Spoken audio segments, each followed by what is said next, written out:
Welcome to another installment of the Final Scoop podcast. My name is Robert Schinetsky, the supplement engineer. Joining me as always is my international cavalcade of compatriots in the supplement industry.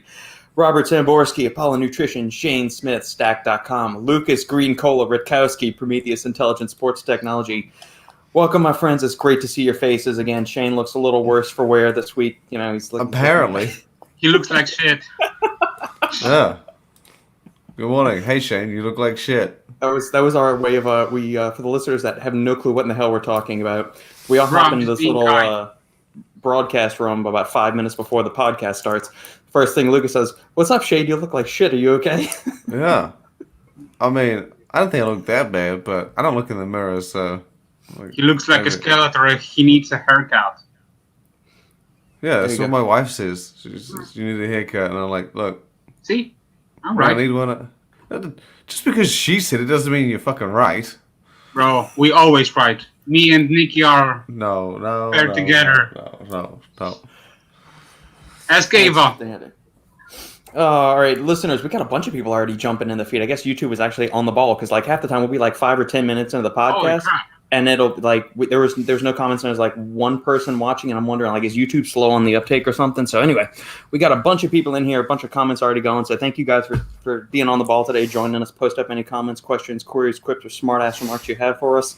Let us know where you're tuning in from, what's been going on, how's your week been, and any questions you got for the panel, be it lifting, fitness, health, nutrition, supplementation, or any other weird off-the-wall questions like, why does Shane look like shit this week? I mean, apparently cosmetic. We can comment on. There you go, comment on your aesthetics for the week. Yeah, it's so good. What is going on, JoJo? Chris is early, as usual. Oh, Brooke. Shane, you're looking well. Also, hey, everyone. No, this is ... Okay, you got to read into the ... Shane, Shane. Pause. You're looking well. Yeah. See, that's it. Yeah. And we also got Creamy. Shane, shave your head and grow a beard. I did the opposite. I grew my hair and I shaved my beard. There you go. Is that how long has it been? Like, how often do you get your hair cut, or do you cut your hair? Or do you have Nikki cut your hair? I fucking know. I don't pay attention to this shit. You know. Look at Robbie, how handsome he looks. That's because you both got shaved fucking heads, okay? What flavor of American Energy are you drinking, Robbie? Daytona Beach. Boom. The pineapple one? Is that the pineapple? Yeah. Yeah, that's good stuff. Are y'all selling those in the gym, or did you just stop and pick one up on your way here for the podcast? No, we tried it at the gym, so we started carrying it. We'll see how it goes.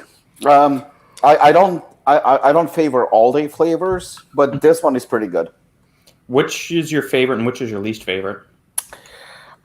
They have like a cream soda type of thing that it's really, really good, I think. My favorite. Yeah, but the one that I didn't care too much is the ice pop one. Really? Freedom. Yeah, it was okay. I mean, it wasn't bad, but I haven't tried the blueberry. I think they have blueberry or something. I haven't tried that one. That is we've tried all of them. What was the name of that blueberry one? It's called like Country Time or something? Something like that. I haven't tried that one. Country Fair? Country Fair, that's it. County Fair, sorry. County Fair. Yeah, and there is another one I think I also didn't try. You're missing out, man. You gotta get them. Yeah, this one is pretty good.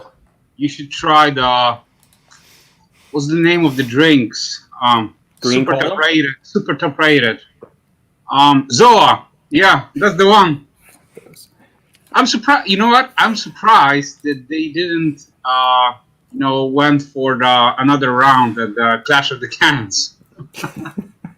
Yeah, he was surprised. I deeply appreciate how sarcastic that was, because it's not often that Lukasz goes that far into it. Usually, I was like, wait, what? You know one you need to try, Lukasz? Yo. From the UK, Razor Wire, the gaming brand. Yeah. Their formula and their gaming supplements pretty like straightforward. But they replicate it in the energy drink. But the energy drink, they sent it to me, and I was like, it's gonna be average. Like I didn't expect a whole lot because it's from the UK, and a lot of the UK functional stuff is drinks are not that super. This thing tastes as good as the original American Energy. Oh, really? I don't know Like, I don't know how or why, but that they sent me this. I only tried one flavor. I have two others coming, I think. So they have in total three flavors. Yeah, but the first one was lemonade, and that's also why I wasn't overly enthused to try it because I'm not a big fan of lemon. But dude, it's good. If the other two are anywhere in it, it's as soon as me and Nikki both tried it, we're like, damn, this is like the original American Energy. It's like a carbonated fruit juice. It was on fucking point, which was crazy because again, not a big brand, not well known, from the UK. But, you know what? That's how I felt about Ghost Citrus. I didn't even want to try it, but I have to admit, it's actually one of my favorites. I really liked it. That was pretty good.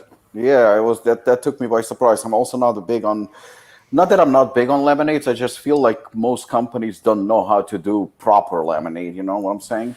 And this one is just very refreshing. It kind of like, you know, it reminded me, even though it doesn't taste exactly like that, but it kind of reminded me a little bit of Sprite. Like, you know, like very refreshing taste. So I was very, very impressed. You know, and speaking of Ghost, I actually had this conversation with somebody at the gym. And this lady, she's a trainer. She was having the mango one. And I enjoy that one. I mean, I think it's pretty good. But we both agreed it does not taste like mango. No. It's got something. I mean, it tastes delicious. I'm just. No, I like it too. I think is there like a different flavor? Could maybe It's good, but it's not tropical mango. something. it's not mango, you know. I mean, especially when you compare it to the Monster. I mean, that's man. that's mango. This one is not bad, but I don't feel like you can call it mango. Maybe there is a hint of mango. I feel like it's more orangey for some reason. Yeah. Did you guys try the from Monster ginger brew? Ginger brew? Yeah. That is a no. flavor that is a flavor that I would never try, but because it's Monster, I would try. Yeah, I mean, does it taste like a ginger beer? Like, I like Yeah. ginger ale, but I don't like ginger beer. So ginger Yeah, ale is good. Ginger beer is gross. Yeah, it tastes like ginger beer. Yeah. Ooh, Sandy will like that. She loves that stuff, and she loves like Moscow mules and bourbon mules, which is basically either they have that. They have that vodka Moscow or bourbon with ginger Yeah, beer. yeah. It just got into the stores right now, so you can buy it in many gas stations and so on. Mhm. And I pick it up. We already had it in our offer, but I didn't try it. And this past week I had a chance to pick it up from the store. Yeah. Really good. I was Cool. surprised. Yeah, I was surprised. Awesome. Especially ice cold. Jojo, Robert, was it Hooligan and Bare Knuckle that we talked about yesterday? Yes, that was what the two pre-workouts we were talking about from Apollon. Jojo is prepping for a natural bodybuilding competition. And he was asking about certain stimulants and things like that. And I said, for the next 8 weeks, I looked through the OCB banned substance list, and it doesn't say anything like specifically like synephrine or alpha-yohimbine, but it does say pharmaceutical grade or prescription grade stimulants. So I've just told him hey, avoid any of the exotic stuff. Don't mess with any theophylline or theophylline or reagerensis or any of that stuff. So he said he still wants to get, his face kicked in with the hard-hitting pre-workout. And so I said, basically stick to anything that's caffeine. Maybe it's got like a yohimbe bark extract, but any of like the exotic stems, avoid those at all costs. And so Jojo, if you want to support Robbie and Apollon, you can use the code Final Scoop. That can save you 15% as well. There you go, plug. There we go. Yeah, I would stay from anything like assassin and things like that. I honestly think that I'm afraid to say this because I don't want to give the wrong advice, but I don't feel like these federations are really testing for those things because each test is extremely expensive, and to test for different compounds, it's pretty much unheard of. And I think it's pretty impossible. If they do test, more than likely they test for anabolics. But even that, to be honest with you, these federations are very, very small, and those tests cost a lot of money. But just as a precaution, I agree with you. I would not touch anything like that because, from the Olympic Committee perspective, from the WADA and USADA and all those federations, if we're going totally natural. I know that they do actually test, and even small things like I believe Raya Genesis is actually banned. As far as I remember, I'm pretty sure Alpha Yohimbi is banned too. So I mean, like even though they basically legal, but they illegal in those federations. So just as a precaution, because I don't know, maybe OCB is owned by somebody like that. It's also a possibility, by a bigger federation that can afford it. I would definitely stay away from it. If it's wants a kick in the face, probably Hooligan would be the best choice. And I was contemplating also for the next edition to like add a little extra something to Hooligan, but I decided, what, no, sticking just to caffeine and that's it, just keeping it as is. Yeah, no 1,4 DMAA, unfortunately. No. Yeah, well then, thanks for supporting Apollon, JoJo. We appreciate it.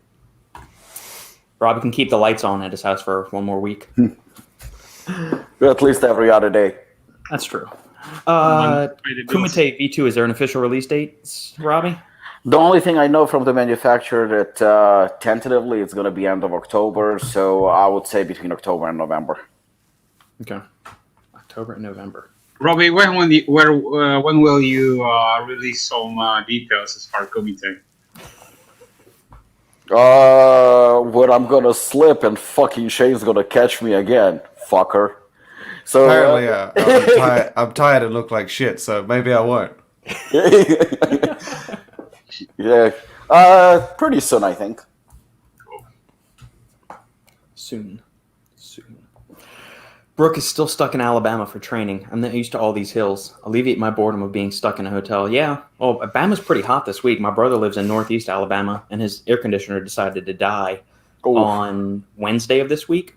And I said, Phil, when are you going to get the AC guy out there? And he said, he can't come out till Monday. And I said, so you're going to go to a hotel? He says, no, we're just going to stay here for a little bit. I'll get a little window unit, and we'll have all the kids sleep in our bed. And then this weekend he went to Georgia, where his in-laws are, to escape the heat and wait for the AC guy. But yeah, no thanks. The second that thing would have gone out, I would have been on like an APB to every AC company in like the Tri-County area. I was like, I don't care what it costs. Get your ass here and fix that AC.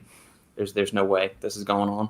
It's funny because if I'm in the gym or something like that, I work out and it's really hot. It can be 100 degrees. I don't care. I actually enjoy it to a degree. Yeah. But put me in any room, house, or apartment or whatever, and it's like hot or humid, I'm gonna go crazy if there's no AC. Yeah, that's like if I'm outside and it's really hot and humid or training things, that's fine. But yeah, if I'm trying to go sleep at night, I'll still bitch. I'll still like bitch and complain, but I'm okay. yeah, But like sleeping and then just staying inside the house and there is no AC, but it's like 100 now. not happening. Not in the least. Yeah, no AC, not happening. Completely agree. You're fucking like spoiled, man. I was literally about to say this. Me and Lucas just like you losers. Spoiled guys- Americans. These guys are like, these guys are just like, AirCon is so hard. I remember when we went from America to Europe. I think we were staying in I can't remember, it was Italy or some shit. We got there. Was it June? It was the end of summer, or it was somewhere at the tail end, and they were like, "Oh yeah, we disable all the aircon units at the end of summer because it costs so much to run." And I was just like typically I wouldn't mind, but coming from the US where it was like every place had an AC thing, I was like, "Man, the fuck's wrong with you?" And we were gonna complain, and I'm like, "Nah, I think it's just we were too used to the beautiful conditioned air of America." Too coddled. Yeah, I have one here, but like, I know, I'm sort of just like, it's not that big of a deal. I'll turn it off. I'll turn it on. It's. Y'all have a central system there, or is it like each little room's got those little window units kind of thing? No. We have the whole house thing. Okay. But it Robert, was, you're bougie. What the fuck? Yeah. That's the normal thing. Like central air is the. I mean, this isn't something new. Bro, that's a first class shit. Here we don't have that kind of stuff. I think it's an American thing. I think it's just like. Oh, God. It's just. They need to have it. They need to have it. Otherwise, you are like on the lowest level. Yeah, like a snowman. You need it or you're just gonna melt. Yeah. Exactly. Yeah, man. Yeah. Hey, I man, never noticed it go until I was spend there. some time in New Orleans in the middle of summer when it's 95% humidity and it's 90 fucking degrees outside. You'll be wishing Dude, for air conditioning. See, my issue is, and I've said this to many people, is any country I go to when it's hot, I can get sweaty and I'm all good, and Yeah, and I can be out in the sun and I won't have a problem. If I right. stand out in New Zealand and for maybe 5-10 minutes, I will literally have a sunburnt t-shirt line for 5-10 minutes. That's Yeah. just it's like it's a different kind of heat. You guys have like, for me it's very humid. New Zealand is like a scorch. It's almost like you're in the middle of a fucking desert. It's really weird. It's dry. But it's a different kind of heat, and it conditions me for other situations. But we never had the aircon growing up. Maybe we were poor. Maybe our country was just shit. I don't know. No one had aircon. It was just like, oh, it's hot. Put on some suntan lotion. No one gave a shit about. Oh, you want to cool down? No. No one cares. In US, even bumps have the air conditioning, so we are just like on the lowest level, man. I've also never heard of it as an aircon. It's usually like air conditioning or AC. I've never heard aircon before, so that's a new one. It's Really? like New Zealand speak. Seriously? No, that's not New Zealand speak. There's no way that's mine. It's not American speak. Oh, okay. Just because it's not from America doesn't mean it's specifically related to me. It might be everyone outside of America. It's me and You you. are the first person I've heard say aircon. You know, how many international people do you speak to?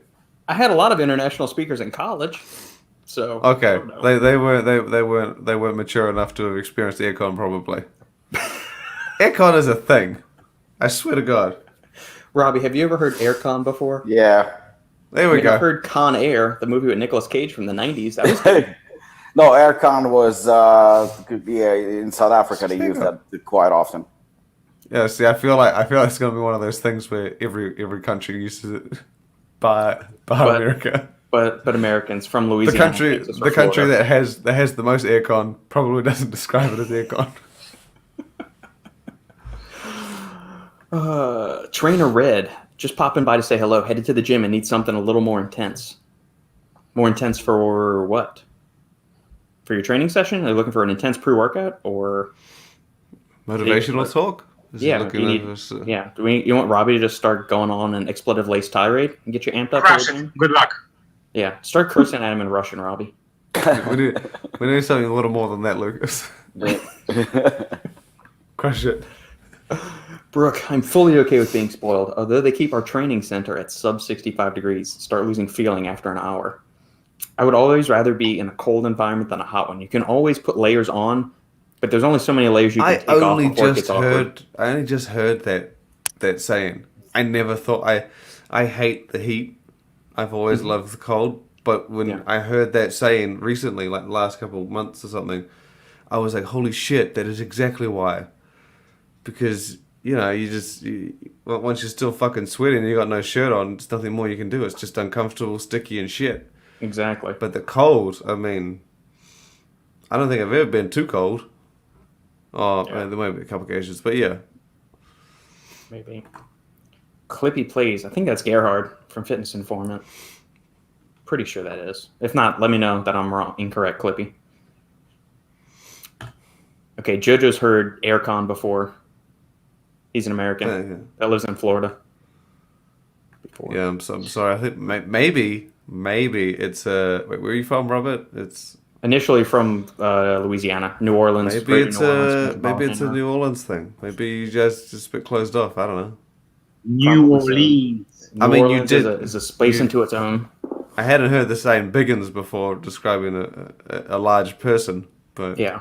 I mean, if you like the whole you got the Cajun coon asses down in Lafayette, Opelousas area, what? Lake Charles, man, that is some kind of weird ass dialect. If you've never heard a Cajun speak, man, it's some kind of back alley, half retarded French kind of speak. It's very interesting. It's awesome. It's awesome. The Water Boy kind of approximates it, but nowhere near. If you actually meet an actual Cajun, it's on another level. oh wait, is it like that farmer from Waterboy? Oh, Yeah, a little bit. Yeah. Because that dude you literally can't understand. I thought that was the whole point of it. Yeah, that's kind of what it is. Yeah. Huh. chewing tobacco, and at the same time, like, yeah.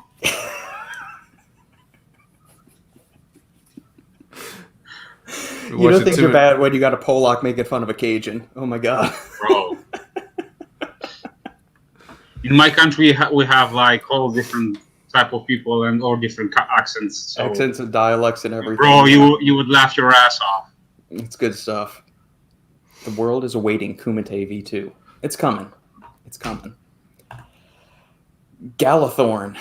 Robbie, would you mind explaining a bit of the history behind this guy, Mike Busby, please? Honestly, I've talked to him maybe once or twice. He reached out to me.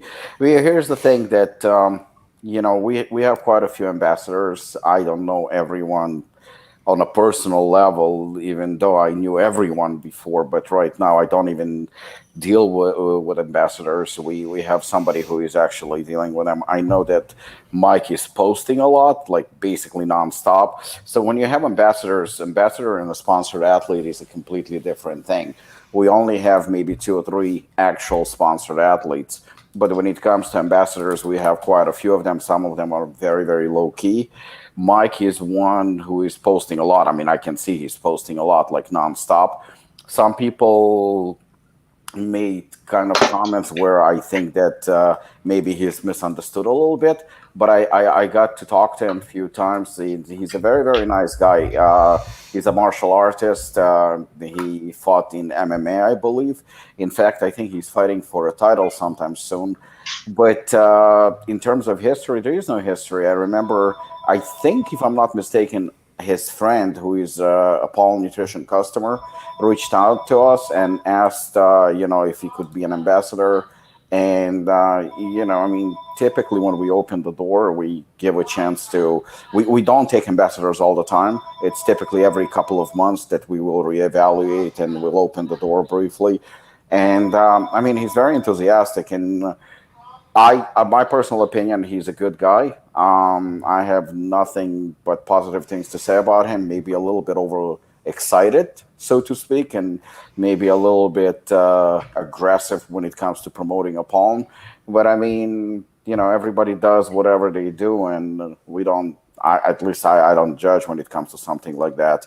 But I know he posts a lot nonstop, and he definitely got a lot of attention, mostly good. But at the same time, there is no history. It's just a Apollon ambassador. That's all I can say. Okay. By the way, do you have the ambassador program or something? Yeah, we do, but we typically will open the door like every couple of months. Mostly Danielle Pierce, who the one who handles it, and they will make a post or something like that. Then they will get a couple of applications and stuff, and then based on that, that's how they do it. Good deal. Luke, what's your opinion on Glaxon? Some formulas have unique twists, but everything seems overpriced for what's inside and often underdosed ingredients. Always any opinions on Glaxon? I can answer it. I personally always like something that is different and something that's creative. I know people behind Glaxon are good people. I've talked to Michael. I've talked to a bunch of guys, and I definitely see, I'm not gonna argue with Luke. I definitely see the point. And yes, we all part of the industry, and if we're being fully transparent, then yes, some of the ingredients kind of raise an eyebrow for sure when it comes to dosages. Denying it would make us liars right now, so I'm not going to go that route in defending Glaxon. But their creativity when it comes to labels and how they position their products and how they do their marketing is definitely unique. To call them out and say that they underdosing and they shit, well, then we're going to have to call out 99% of the industry. They definitely not a shit brand when it comes to it. Maybe they're not the greatest hardcore badass premium brand, but I never seen them claim to be one. I think that they maintain their own following. They created kind of like a whole little style, so to speak, and they're sticking to it. I mean, you could compare them to Ghost in a way. They have their own style, they have their own following. They're not trying to step on anyone's territory. They don't make, at least I haven't seen them make bold claims and stuff like that. In terms of pricing, I always look at it from this perspective.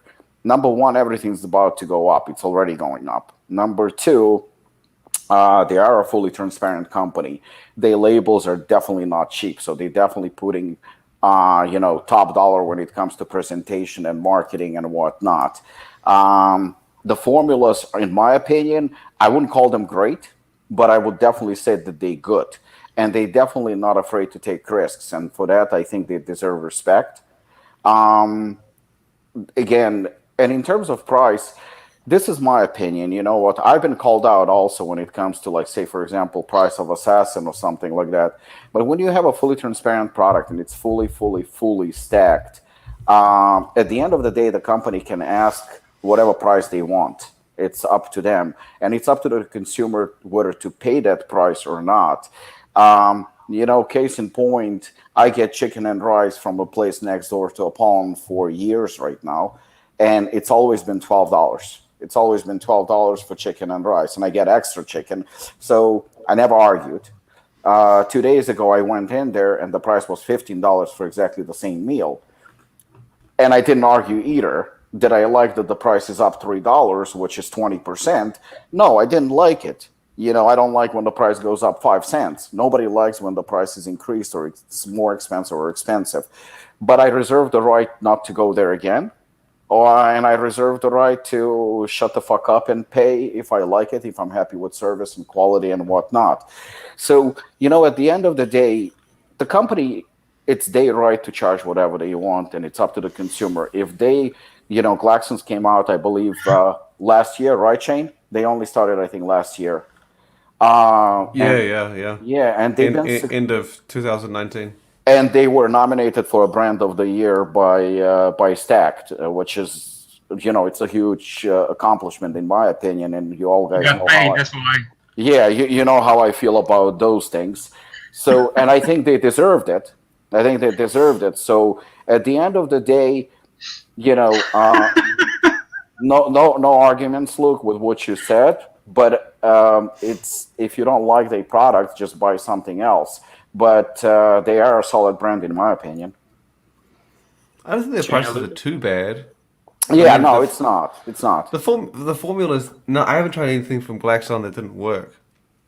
That's always my note. Like, it always does. Like, I always feel like their formulas aren't the typical, like, 8 grams of citrulline. Like, they don't always have that full feeling. But a lot of them mix together ingredients that aren't exactly common. And they just always work, and I think it's a good relation to Ghost. Like, their pre-workouts are the same price as Ghost. So, and they do run sales. So, I mean, to me, it's but you know what? You saw. I don't know if you saw the review that TJ posted about Ghost, and I actually watched it, and Lukasz sent it to us. I actually watched the review. I didn't send it. It was TJ, not me. Oh, TJ said it? Yeah, so I watched the review, and I actually enjoyed it. And not only did I enjoy the review, I also agreed with the review. It's not your typical in-your-face, crazy dosed formula or anything like that. But like Shane said, I mean, you do feel it. To what extent you feel it, and, what are your needs and goals. You can always turn to Ghost, or you can turn to, Salucor. Or you can go with Glaxon or Apollon. It's there are levels to this. Basically, there are levels. I would put any of the Glaxon pre-workouts above Ghost, though. I mean, I've tried it, but I would still. And they're similar price. Are you talking in terms of intensity, or like how hard hitting? Or are you talking about quality of effects, or what do you like? What's your reason for putting one above the other? Glaxon has you. No, I'm saying because they have you covered. They got 3 pre-workouts. They got GFY, they got Yo-Yo, and then they have the regular. Mm-hmm. I would say the regular is probably closest to Legend, but it's still like the comprehensiveness of any of them. I think the only difference is between them all is as you get higher, like GFY is slightly higher stim, and then you've got Yo-Yo, which is a little bit less, and then the regular one, which is like less stimulating again.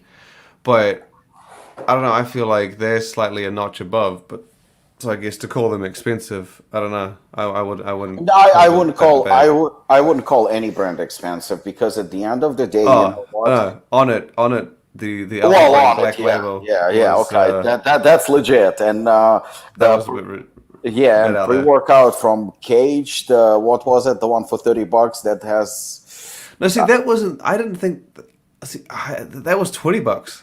That was the thing. Oh, it was $20. Okay, Because we were sitting there going like, this is like a $15 formula. So when it came out at 20, I was like, yeah. No, that's it was actually about right. That's not too bad. I think it was 20. I can't remember if it was 20 or 25. I think it was 20. I can't remember. But you know what? It doesn't matter what we think. The company reserves the right to charge whatever. But I think his point is about the fact that some of the ingredients are underdosed. And again, I saw underdosed ingredients with pretty much 99.9% of the companies. You're going to see like 10 ingredients and one of them is going to be underdosed. I mean, we've seen this happen time and again. But I don't think it's a problem. I don't think it's a problem. And again, if that bothers me, like I'm just not going to purchase it. That's it. But clearly they have the market. Clearly they have the following. I mean, look, Jim Stepani has an amazing following, absolutely amazing. You can criticize the guy for so many things, but at the end of the day, he's doing phenomenal. But they all create all kind of a niche following, their own niche market, and I just think that Glaxon is probably, if not the most, then at least one of the most creative companies out there. They definitely they don't lack creativity, and like you said, they have 3 different types of pre-workout for different needs and whatnot. So overpriced. I mean, most pre-workouts on the market, and you can factor also the fact that Glaxon manufactures their own products. So obviously for them it's a little bit cheaper than having a contract manufacturer. But most pre-workouts on the market cost $5, if not less, to $10-11 on average to manufacture. By the time they reach the final consumer, most of them range anywhere between 30 to as high as 60 or more dollars. So so you would think, oh, you know what, I'm getting ripped off. No, you're not, because when you take into consideration the cost of labels, the cost of transportation, salaries, storage, shipping, all those things, when you take into consideration, I mean, the only way for the companies to survive is to actually make profit. And they take all those things into account, so they can charge whatever they want, and it's up to us to whether we pay or not. It's the same thing when it comes to cars. Some of us buy Lamborghinis and some of us buy Kias. Yeah, You know what? You can, as far as pricing, you can talk about or debate as far as I don't know, Charles Glass formula or Michael Hearn, but as far as Glaxon, I don't think they their pricing is super high, especially for what they're charging for. That's a good point. I think Charles Glass is ripping people off. People don't understand one thing, that they need to look at the label from the bottom to the top, and it's not only that. They will use, let's say, 3 grams of citrulline, while others will use, let's say, 6 or 7, grams. The ingredients need to work together, and they also need to be matched, I would say. So that's the thing when it comes to formulation, and I think that Robert can speak about it even more because he's a formulator and he knows how to play with the ingredients so they can complement with each other. But as far as the pricing, I do agree with what you said, that it's not like the gold standard of it all. You need to look at other aspects of the product and then say if is it worth it or not. Yeah, no, you're right, and I think that you made a very, very good point here, Lukasz, because when you look at the product, like say Glaxon's pre-workout or Ghost or any company, from good to bad, when you look at any product, and you probably will find something slightly underdosed or slightly off or whatever. You will probably, and in most cases actually you will. But the bottom line again is that we're talking about minor things, and the consumer reserves the right to pick and choose because the market is wide open. There are so many choices for everybody, for budgets and needs and goals and whatnot. But you made a good point between, like, say for example, where you have a product like Glaxon, which is a solid product, it's a solid brand. Is it the best? Probably not, but there is no such thing as the best. But you're not going to get ripped off. That's the bottom line. It's a solid brand. But when you take a product like you said, My Coherence, or you have a product like Charles Glasses, that, I mean, profit-wise, way more, because, I mean, they literally put nothing in the products. Like, I would not be comfortable calling those products a pre-workout, because I think that's disrespectful to the real pre-workouts out there. But that's I don't basically what I'm trying to say, I don't think it's right to call out Glaxon and say that they underdosing and overpriced when you have a product like Charles Glasses, who puts his reputable name onto the container, but he has a total garbage. There's 4 of us, and each and everyone can pick whether we prefer Ghost or Glaxon or Apollon or Morphogen, and each one of us is going to be right because it's our own preference. But none of us ever will pick Charles Glasses pre-workout. It's just not humanly possible, because that's not a pre-workout. That's a disgrace. That's a slap in the face to the consumer. That's that insults our intelligence. And those are the products that should be called out, not Glaxon. Yeah, you get your money's worth with Glaxon, I think. Yeah, and I would agree with that. And just to I guess put an end cap on this, the guys at Glaxon are very sharp and on the up and up when it comes to they don't mess around with any gray area materials. They don't mess around with the reagerensis. They don't manufacture stuff with new pept in it, any of that stuff. So they don't even bring those kind of materials into their facility. So props to Michael, the owner at Glaxon, for that, first of all.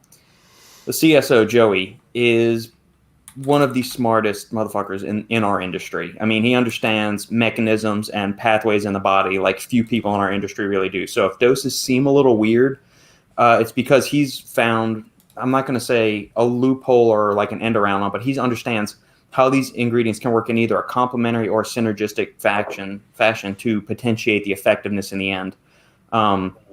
Joey really knows his shit. I mean, he's the formulator of C4, for God's sake. He knows his shit. What he used back when C4 was like a legitimately strong kick-ass pre-workout. Him and I have had lots of discussions, and it continues.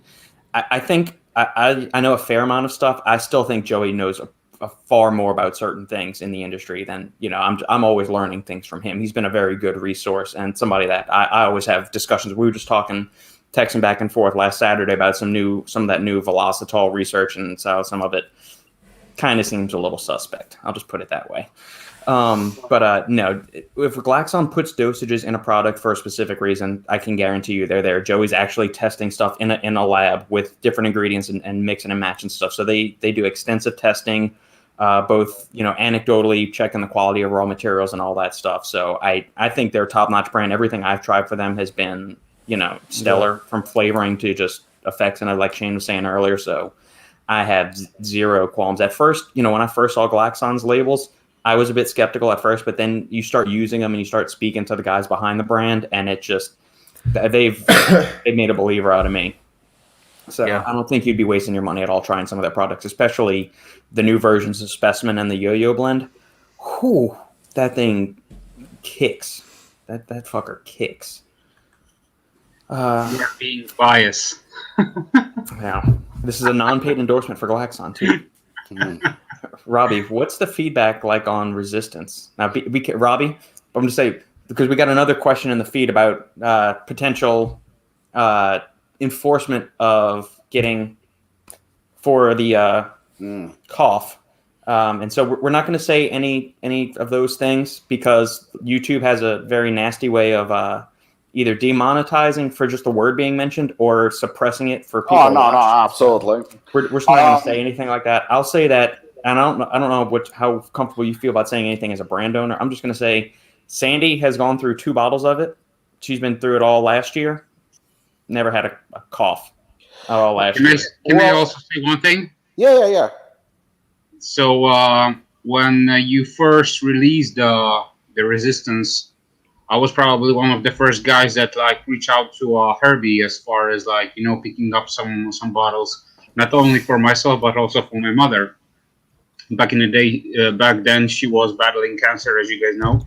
Yeah. So she was on it like most of the time, and through like I would say 70% of her chemo and post chemo, she was taking Resistance all the time. And she also said that as far like feeling of well-being and being in a in a better state, I would say, of in general, she felt a lot better. So I think that it had like a massive influence on her body, and I think it helped her. So I'm not here saying that this is a gold standard or anything like that, but I think that the profile of and the ingredients definitely had an impact. Yeah, Chris, I mean, in terms of feedback, I mean, I can't say that, people are talking about it like the feedback about Assassin or Hooligan, because it's not something that you're going to feel instantly or anything like that.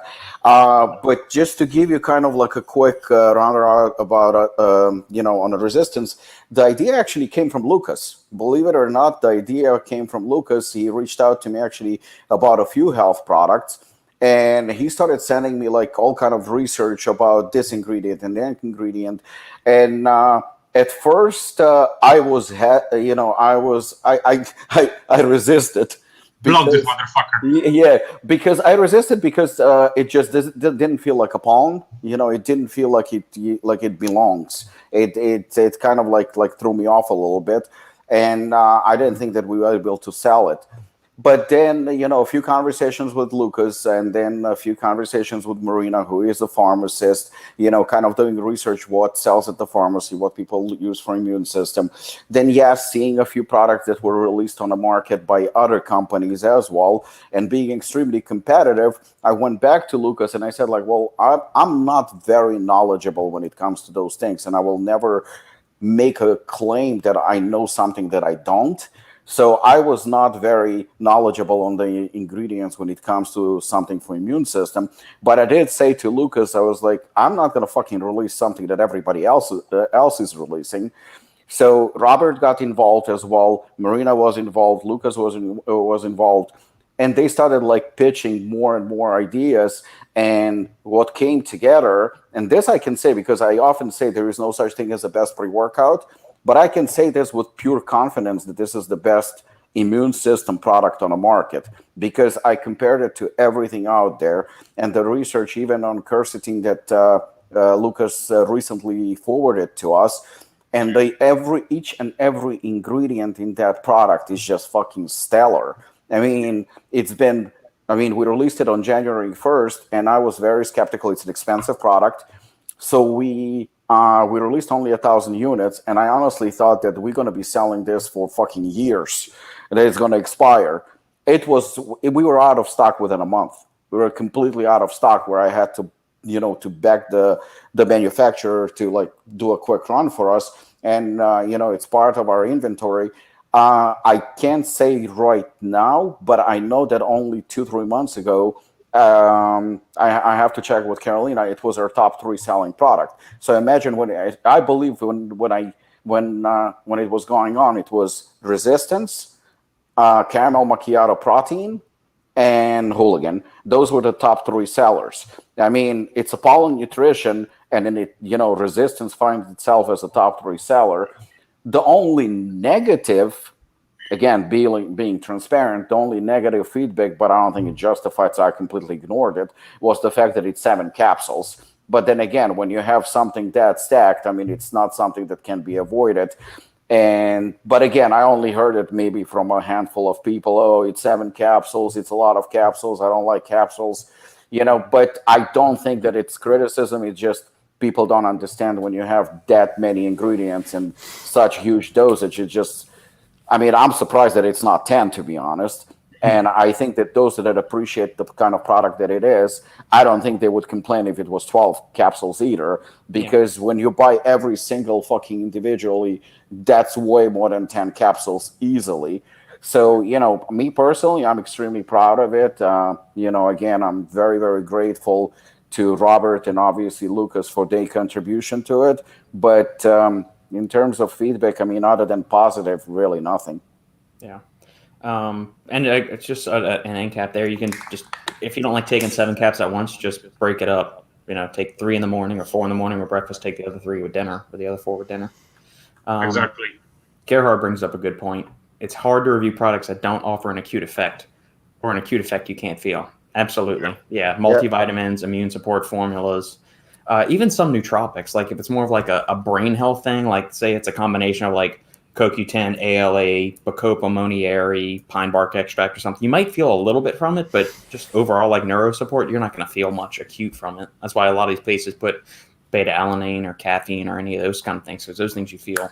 And even with fat burners and pre-workout, I have this guy who's been pretty annoying, and he sends me a message. He goes, "If I use Chaos, will I lose 15 pounds?" And my answer is, "I don't know."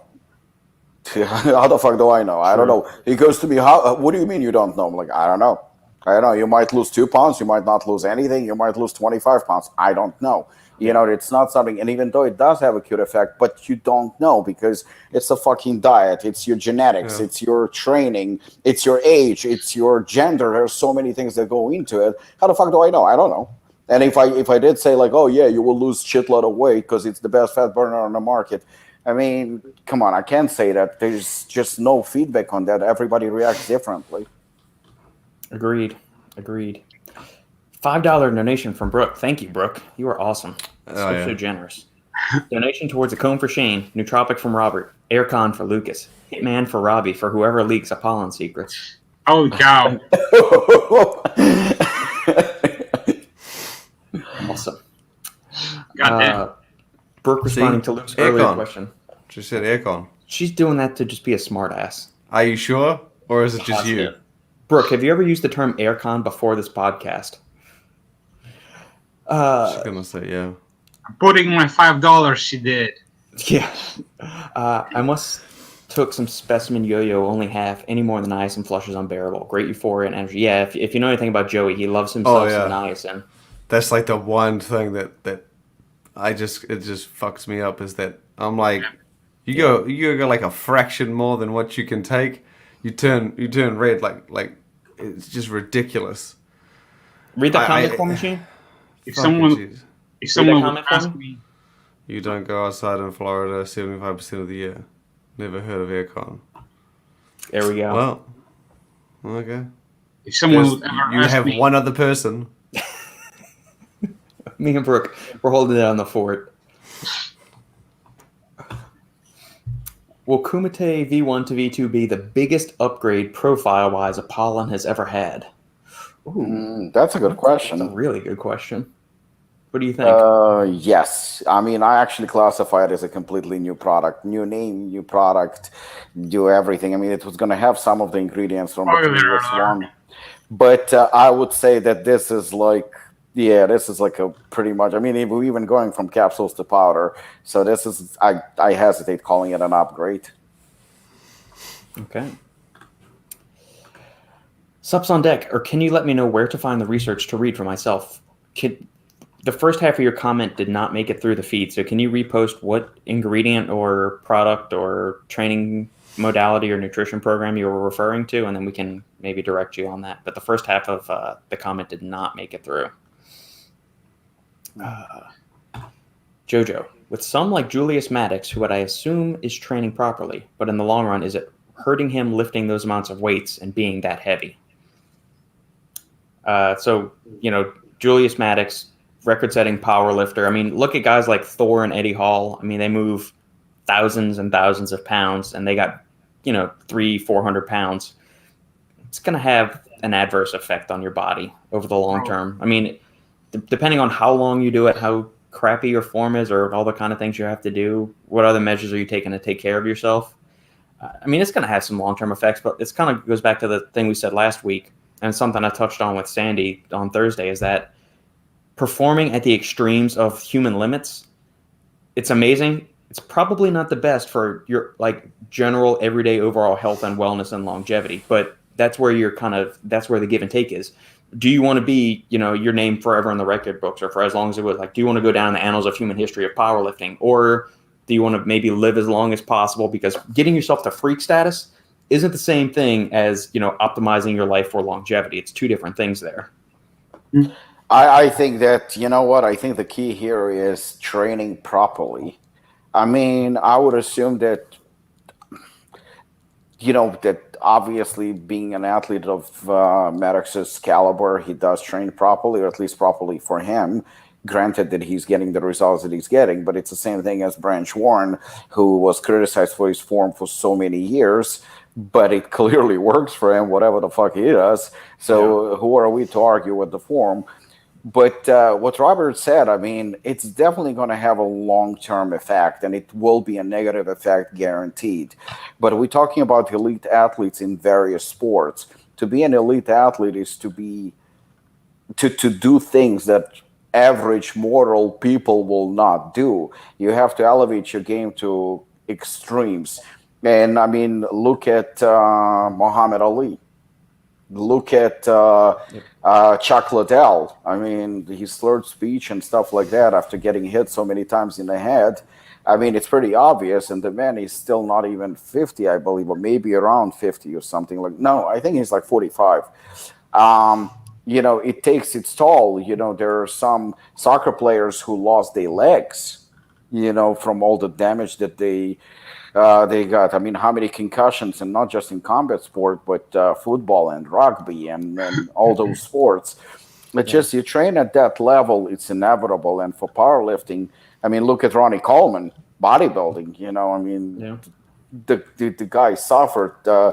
Then you have, I'm not even talking about pharmaceuticals that, dropping people dead left and right and causing all kind of kidney failures and this failure and all that. It's just, as professional athletes or athletes of a high caliber, or those that are trying to be those, I mean, there is a risk. There is a risk, and, the diet is not a healthy diet. Eating nothing but chicken breast or something like that cannot be healthy for you.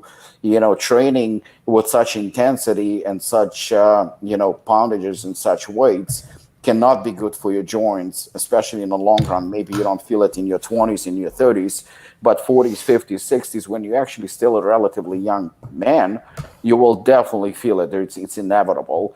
There is a reason why even guys like me are on TRT at the age of 45, 46, because of the stuff that, maybe partially because of the things that I've done earlier. My testosterone levels are not exactly where they need to be, or I want them to be. So I think that it's inevitable that you're gonna get either hurt, or you're gonna have some effects when you're older. When it's gonna happen, nobody knows, because again, it's we all different, and depends what kind of sport you play, etc., etc. But training properly, all elite athletes are training properly. I mean, that's the reason why they elite athletes, because clearly what they're doing is getting them to that level of being an elite athlete. So we cannot argue with whether they train properly or not. It is proper. It's definitely proper. But will it have adverse effects? I would go and say 100% yes.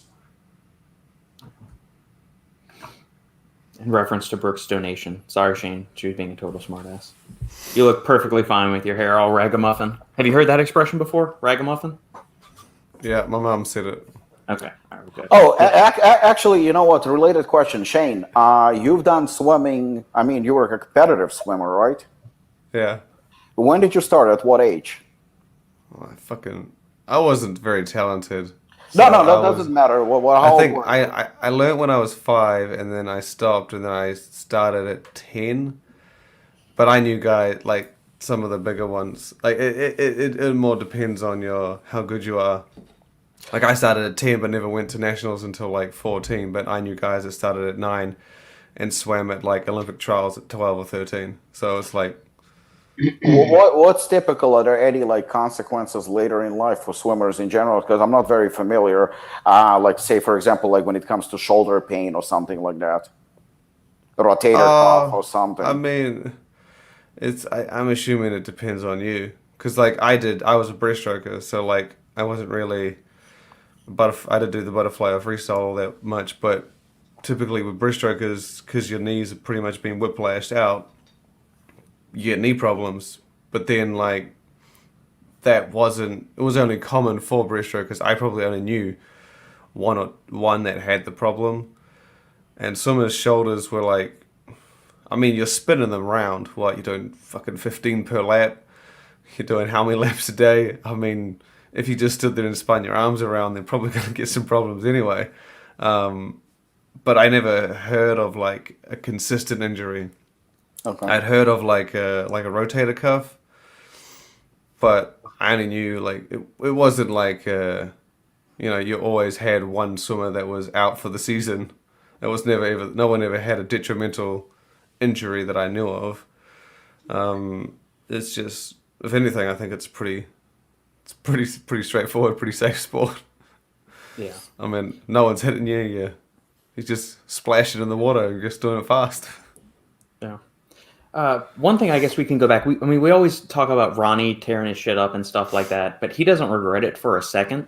Yeah, and man. we can almost look at the other opposite end of the spectrum. Jay Cutler won the Olympia and has no significant history of injuries or anything like that. So, I mean, there's a genetic component to it. There's the way you trained. So, I mean, he performed at the highest levels, got shredded, got as massive as, any human can really get. He hasn't had any major injuries and granted, he's what, 50 now? Jay? Yeah. He's Yeah. 48, 49, 50, somewhere around there. Yeah, almost 50. Yeah, I mean, he's Actually, if you go back to Jay, I want to say around 2000, maybe 3 or 4, he had a problem. He had a problem where one side of his body was significantly smaller than the other side of his body. There was some kind of a nerve damage. I remember that actually. I don't know how. Somehow I think he fixed it, but not entirely. But there was a symmetry issue he was always right, Lukasz. Yeah, he was like, that's correct. Yeah, he was criticized or something, and then there was also either a bicep tear or something like that in one of the Olympians. Yeah. Maybe the last one. Yeah. Possibly his last one. Yeah, there was like a muscle tear also, and I'm pretty sure, I'm not gonna say definitely, even though I'm pretty sure that Jay is I think about a year older than me, or 2 years, so he's about 47, 48. I'm pretty sure he's on TRT. I'm pretty sure like those things. There's probably like some aches and pain here and there, but you're right, nothing significant as far as we know. Yeah. But then again, if you looked at Jay trained the exact opposite of Ronnie. He actually did the warm-up sets and better technique and proper form and just a little bit more methodical, and didn't use insane amount of weights also. So I think that definitely prolongs your life as an athlete, and definitely, Jay is very intelligent. Not saying that Ronnie is stupid, because Ronnie is actually a very intelligent man, but that's the way he enjoyed training. He loved that intensity. And Jay took his health, I guess, or, maybe longevity, or maybe his safety a little bit more serious, and, approached it from that perspective. But you're right, Jay is not as broken down, say, as Ronnie or Dorian. Yeah. They differed because, when Jay was training, he wasn't trying to smash a lot of weights comparing to Ronnie. Ronnie was completely another whole level. He also was competing in the powerlifting, so keep that in mind. So when Ronnie was training, he always wanted to smash records basically, and I remember few FIBOs, and even when he arrived to the hotel, he was where's the gym? So when we went to the gym, and he even when he was on his wheelchair, he was still trying to smash records and put on some quality weight. So yeah, man. But as far as Jay, Jay's right now training on like a whole other level. He's still training, but the weights are like I wouldn't say like even like 70% of what he was training, back in the days. So yeah, but that's why he's in a good shape that he's right now. So yeah, that's a good thing, about it. Jay has nerve damage on his right side and a torn bicep. Yeah. Yeah, I guess nothing to the degree to which Ronnie has been affected by a long-term injury or something like that is where I was going with it. I would say only maybe from aesthetic standpoint, but as far as like this torn bicep is like messing with him, but he has still like a full functioning of his right side. Yeah, I don't think his bicep was torn off the bone. I could be wrong. No. Like a tear bicep. It didn't rip. It was a tear. Yeah, it was a tear. Yeah, correct. Alex, shoulder pain from years of rugby. Always warming up my rotator cuffs on push days. Yep, that's a good plan to do. So you see, rugby players, that's a sport where I'm pretty sure when you play at the World Cup or whatever, there's probably that one guy who doesn't have an injury on the team, where like they've all got something broken or nurturing or whatever the fuck. Yeah, I never got hurt more. Hockey is another one of those. Yeah, I never got hurt more in any sport, and I mean any sport, than playing rugby. Rugby was rough. I was beaten up. Yeah. I mean, they run at each other and smash each other to the ground without anything, no pads. They're like, I'm just sitting there, I'm like, what about your heads? What if you smack heads? And they just get knocked out, and they're like, okay, you're off on concussion. And then I'm like, Jesus Christ, it's a brutal sport, man.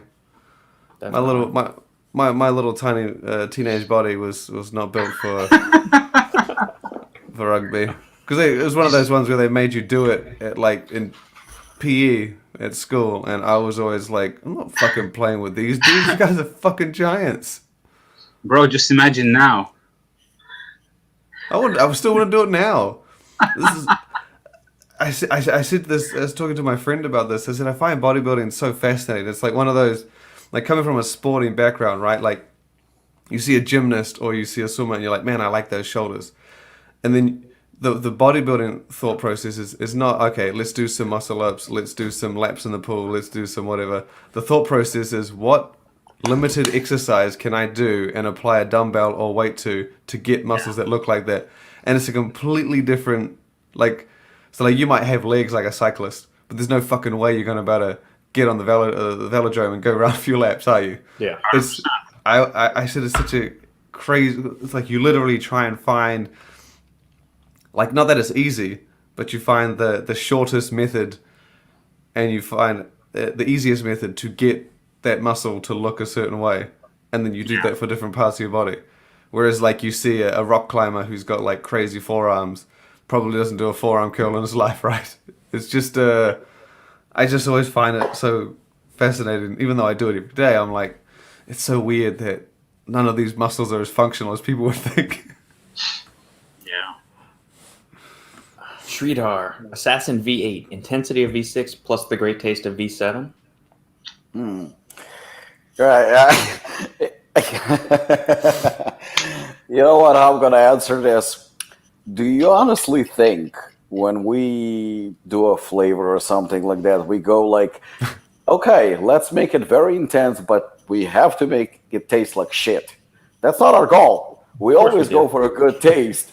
We always go for a good taste. Unfortunately, it comes down to ingredients and everything else. I got an idea, Robbie.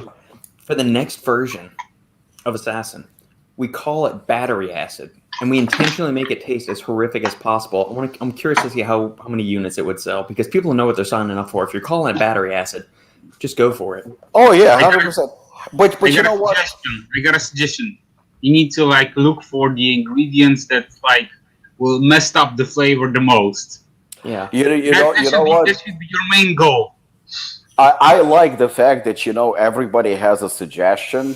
It's like they think that they ordering a fucking pizza in a restaurant, Can you sprinkle this one with a little bit of feta cheese and anchovies on the side?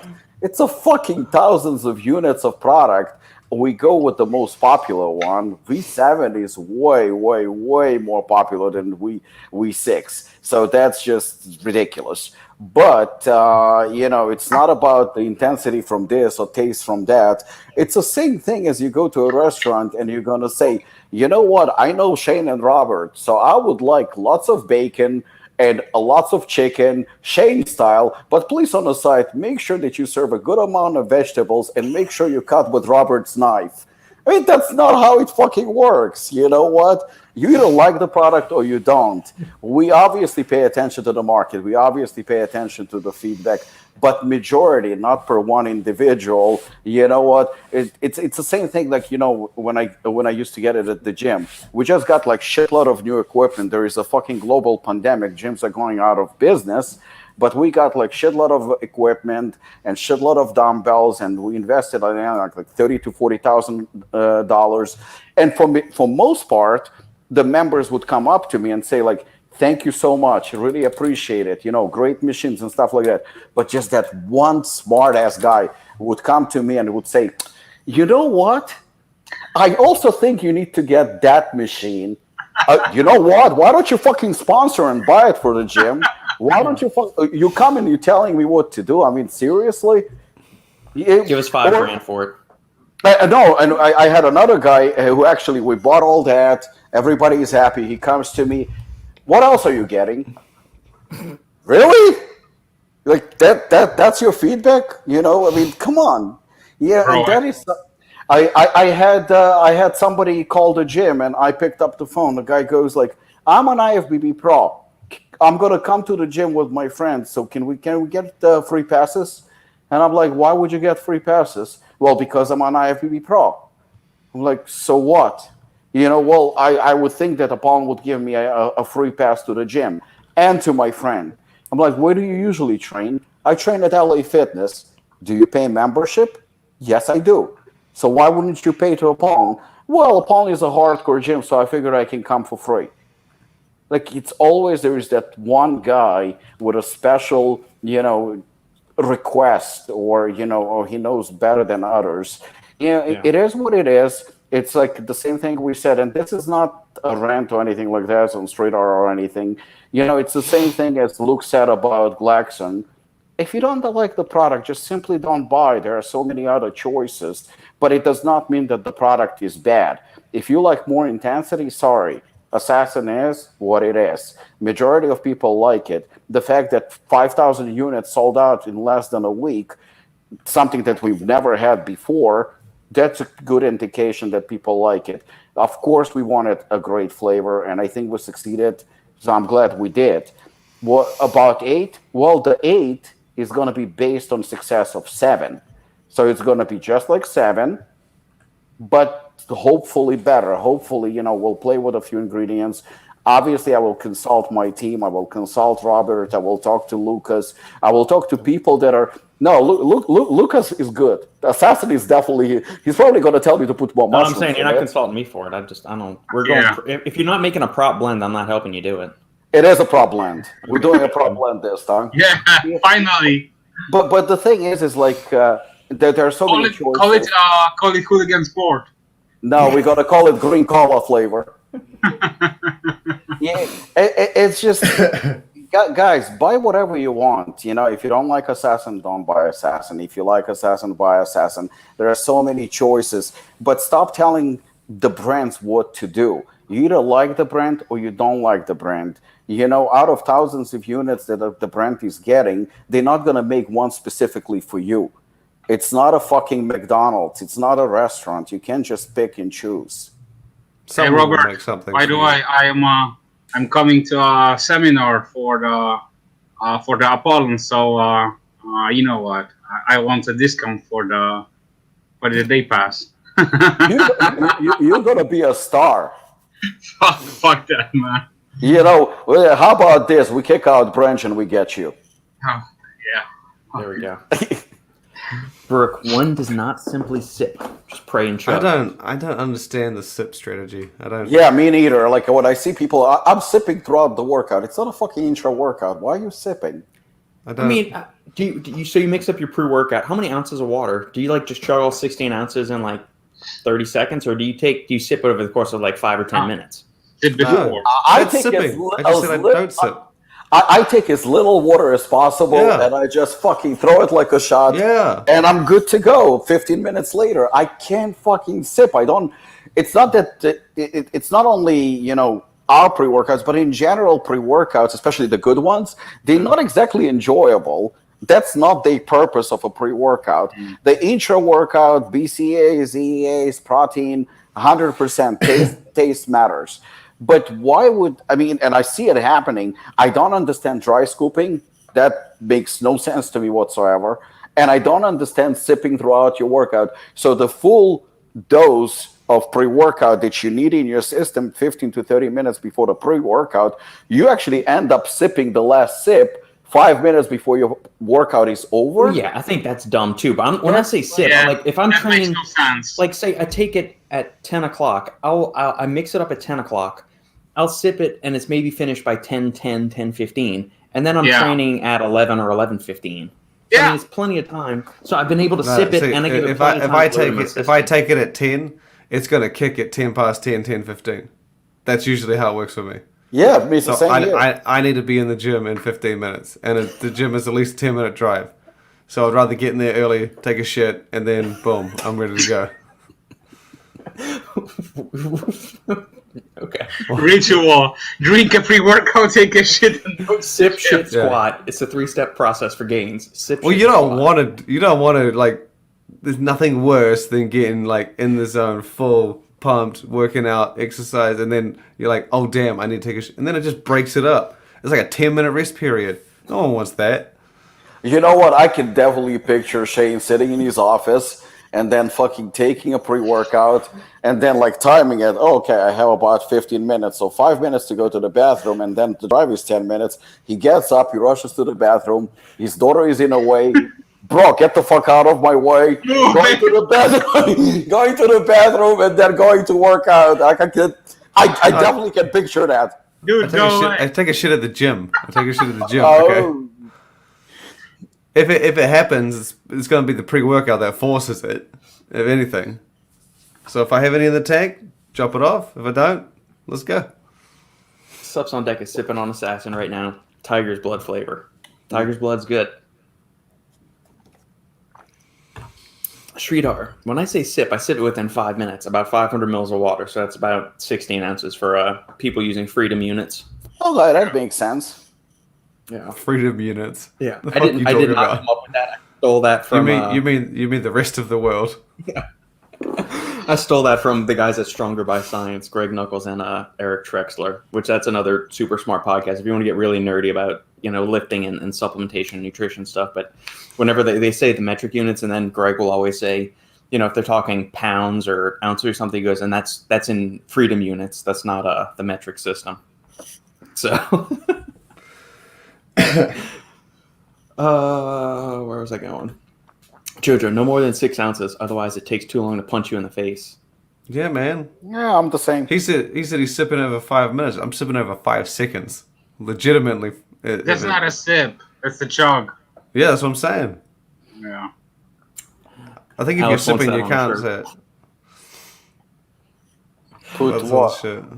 Put any more than 6 ounces takes too long to punch you in the face.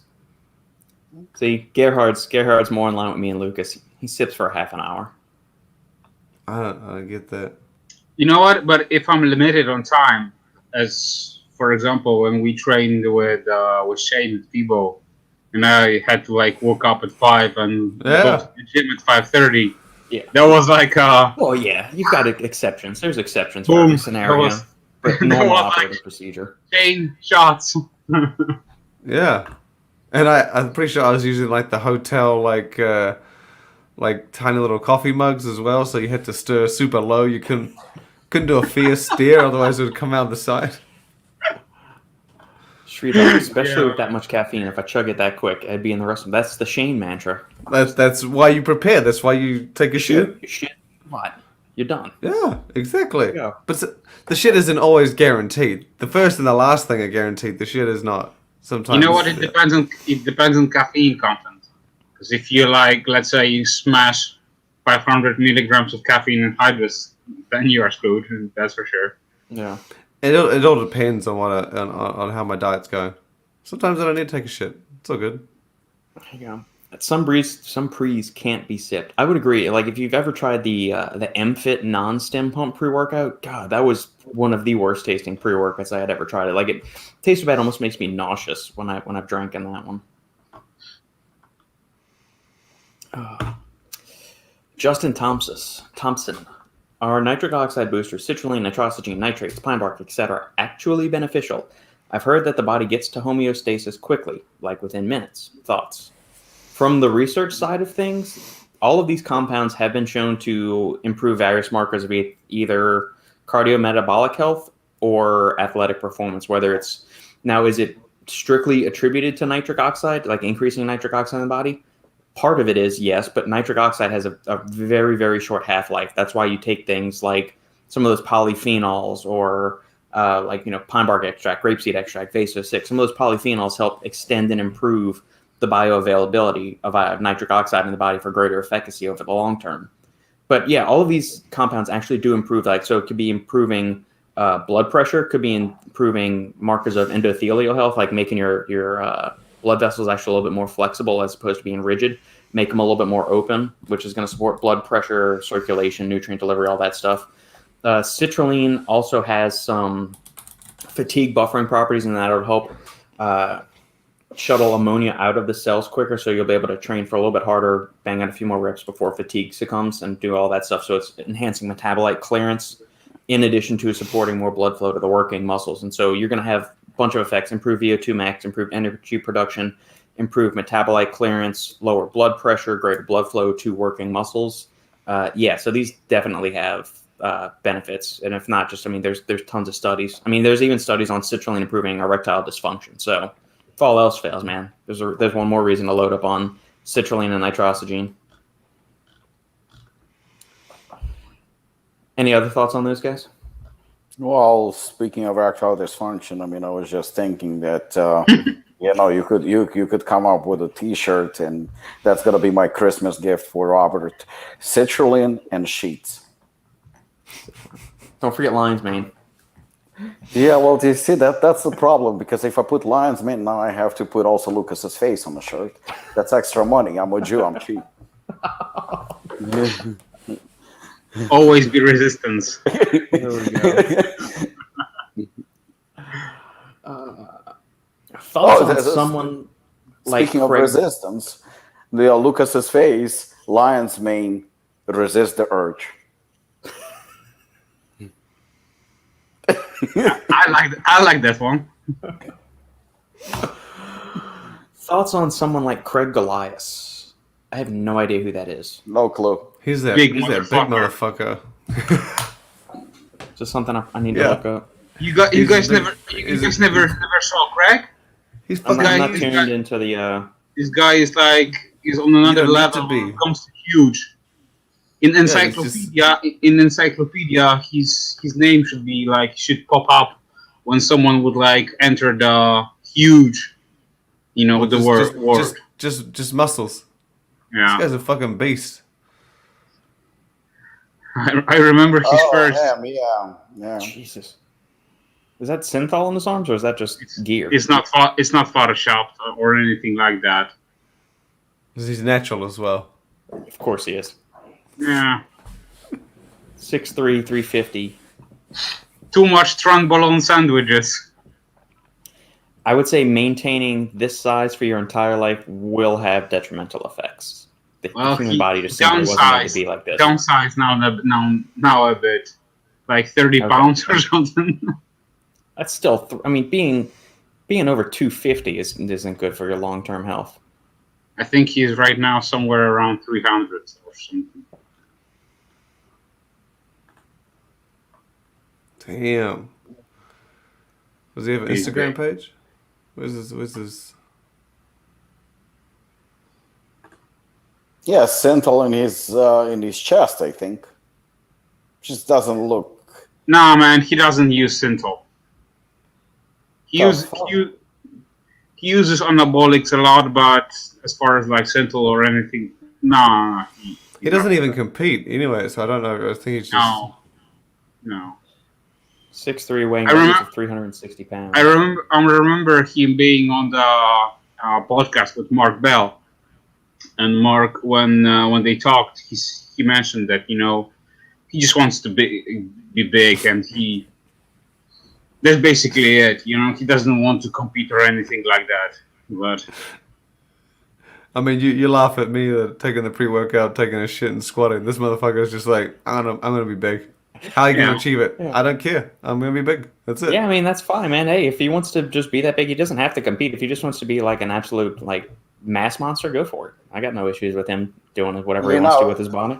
Ronnie has spotters to help him like load and unload weights for obvious reasons. This guy probably has somebody to wipe his ass. I think that came up. I think that question came up. I remember watching something with him, and someone was asking about that. sitting or standing? Maybe he just puts it on a stick. Just, I don't know, reaches around. He's got one of those selfie sticks that he just attaches like a toilet paper to, or a wipe or something, like a baby wipe. Or he uses like a bidet. Ah, yeah, you could do that too. Speaking of which, have y'all ever used one of those? I have not. I have. I've heard the description of it, and it freaked me out the first time I heard about one of those things. But apparently they're common. They're just not common here. What, bidet? Yeah. That's too bougie for me. It's not a. I remember I went to Malaysia for the first time, and I was like, I need to take a shit. We're at a mall, and I roll up, and fucking toilet seats are on the ground, and I was like, well, I guess I'm holding it until we get back to the hotel because I am not sitting down on the fucking ground. Yeah. To take a shit. It was just. I probably could have got used to it, but the fact that you're presented with that like as a surprise, it's not something you want to like just leap right into and shit on the floor, right? That was just. Yeah. But they had bidets, and like I know my brother-in-law, he's from Egypt, and he that was basically all he grew up with. That's all he knew. Mm-hmm. Like, so they don't really have toilet paper kind of thing, and they have one. They live here in New Zealand. He got one installed. Some places you go to, like it's just that's just the only option. The previous owner of my house had one installed, never used it. So wait, how are you sure it actually? I don't even know if I want to go down this rabbit hole. No, you just blast the hose in your ass, in your ass, yeah. But around the ass. Yeah. And then it's yeah. But how do you like? Do you do like a courtesy wipe to make sure it got everything? Or well, see, I've always used the bit of paper just to like just dry it off. Because I'm like, because then you go, what are you gonna do? You're gonna have a wet ass. You don't want swamp ass, no. But like, I mean, the pressure on the bidets I've used, I mean, it's like water blasting your cheeks, man. If there's anything left, I'd be surprised. That's yeah. When we were in Dubai, why isn't that taking hold? Do you find that as a superior clean than the traditional method of wiping? I think it's probably a lot more comprehensive, but it's just weird. I never grew up with it, so for me, I would still go for comfort of wiping. But to hose your ass is a bit weird. Lucas, this is the never grew up with Lucas, this is the point where I want to say that I'm very jealous that it's late at night in Poland because you're about to go to bed. Over here, it's not even 4:00, and I was about to eat, but now I'm going to be hungry because I don't feel like eating anymore for obvious reasons. So now I'm jealous. You're dieting, so you can thank me. I'm going to thank you anyway. So I mean. Regardless, at least I didn't say that you look like shit, but you still brought the shit into conversation. So I remember when we were in Greece, I can't remember where we were, and they said you couldn't put the toilet paper down the toilet because of the pipes. They said that they were too in the Greek islands, and yeah. It tripped me out. I remember they said, "Oh, by the way, don't put the toilet paper down the toilet," and I'm like, "Where the fuck do I put it?" And they were like, "Oh, there's a bin beside the toilet." And I'm like, "You better clear that shit out, like daily." But yeah, and when we went to Mykonos and we went to Milos like years ago, They just said you can't put it down the toilet. The pipes are too old and shitty. Well, not shitty because you don't put the paper down there, but it's It's a good pun, Shane. It's a good pun. you got to put it. There's a little bin beside it, and I was like, and the bin's not huge. It's like a little. So don't use a lot. Damn. It's trippy, man. Interesting. Very, very interesting. I went to Greece and we went to normal hotel and we had like. No, I don't think it's mainland. I think it's. Yeah. I know. It's I think it's the islands. Yeah. That's probably why. They're But also. It's weird though. I was like, I never. Like bidet, you kind of know. Toilet seat on the ground, was completely surprised by that. Toilet paper in the bin, that thing flipped me out, man. Did not see that. Didn't think it was a thing. Same with the shoes. No change of shoes in the gym. I would say timeout. That's a normal thing in Europe. I had never heard of it. Bro, what pisses me off in my gym is like two guys. They're always coming, to the gym in the same shoes, and they are training like they're walking all around, and they're not. They never change their shoes. Fucked up, man. Because they have like the shoes are like super dirty. They're like messing the floors up all the time, and it's like, bro, it's crazy to me, See, if you're going to the gym, just take another like shoes.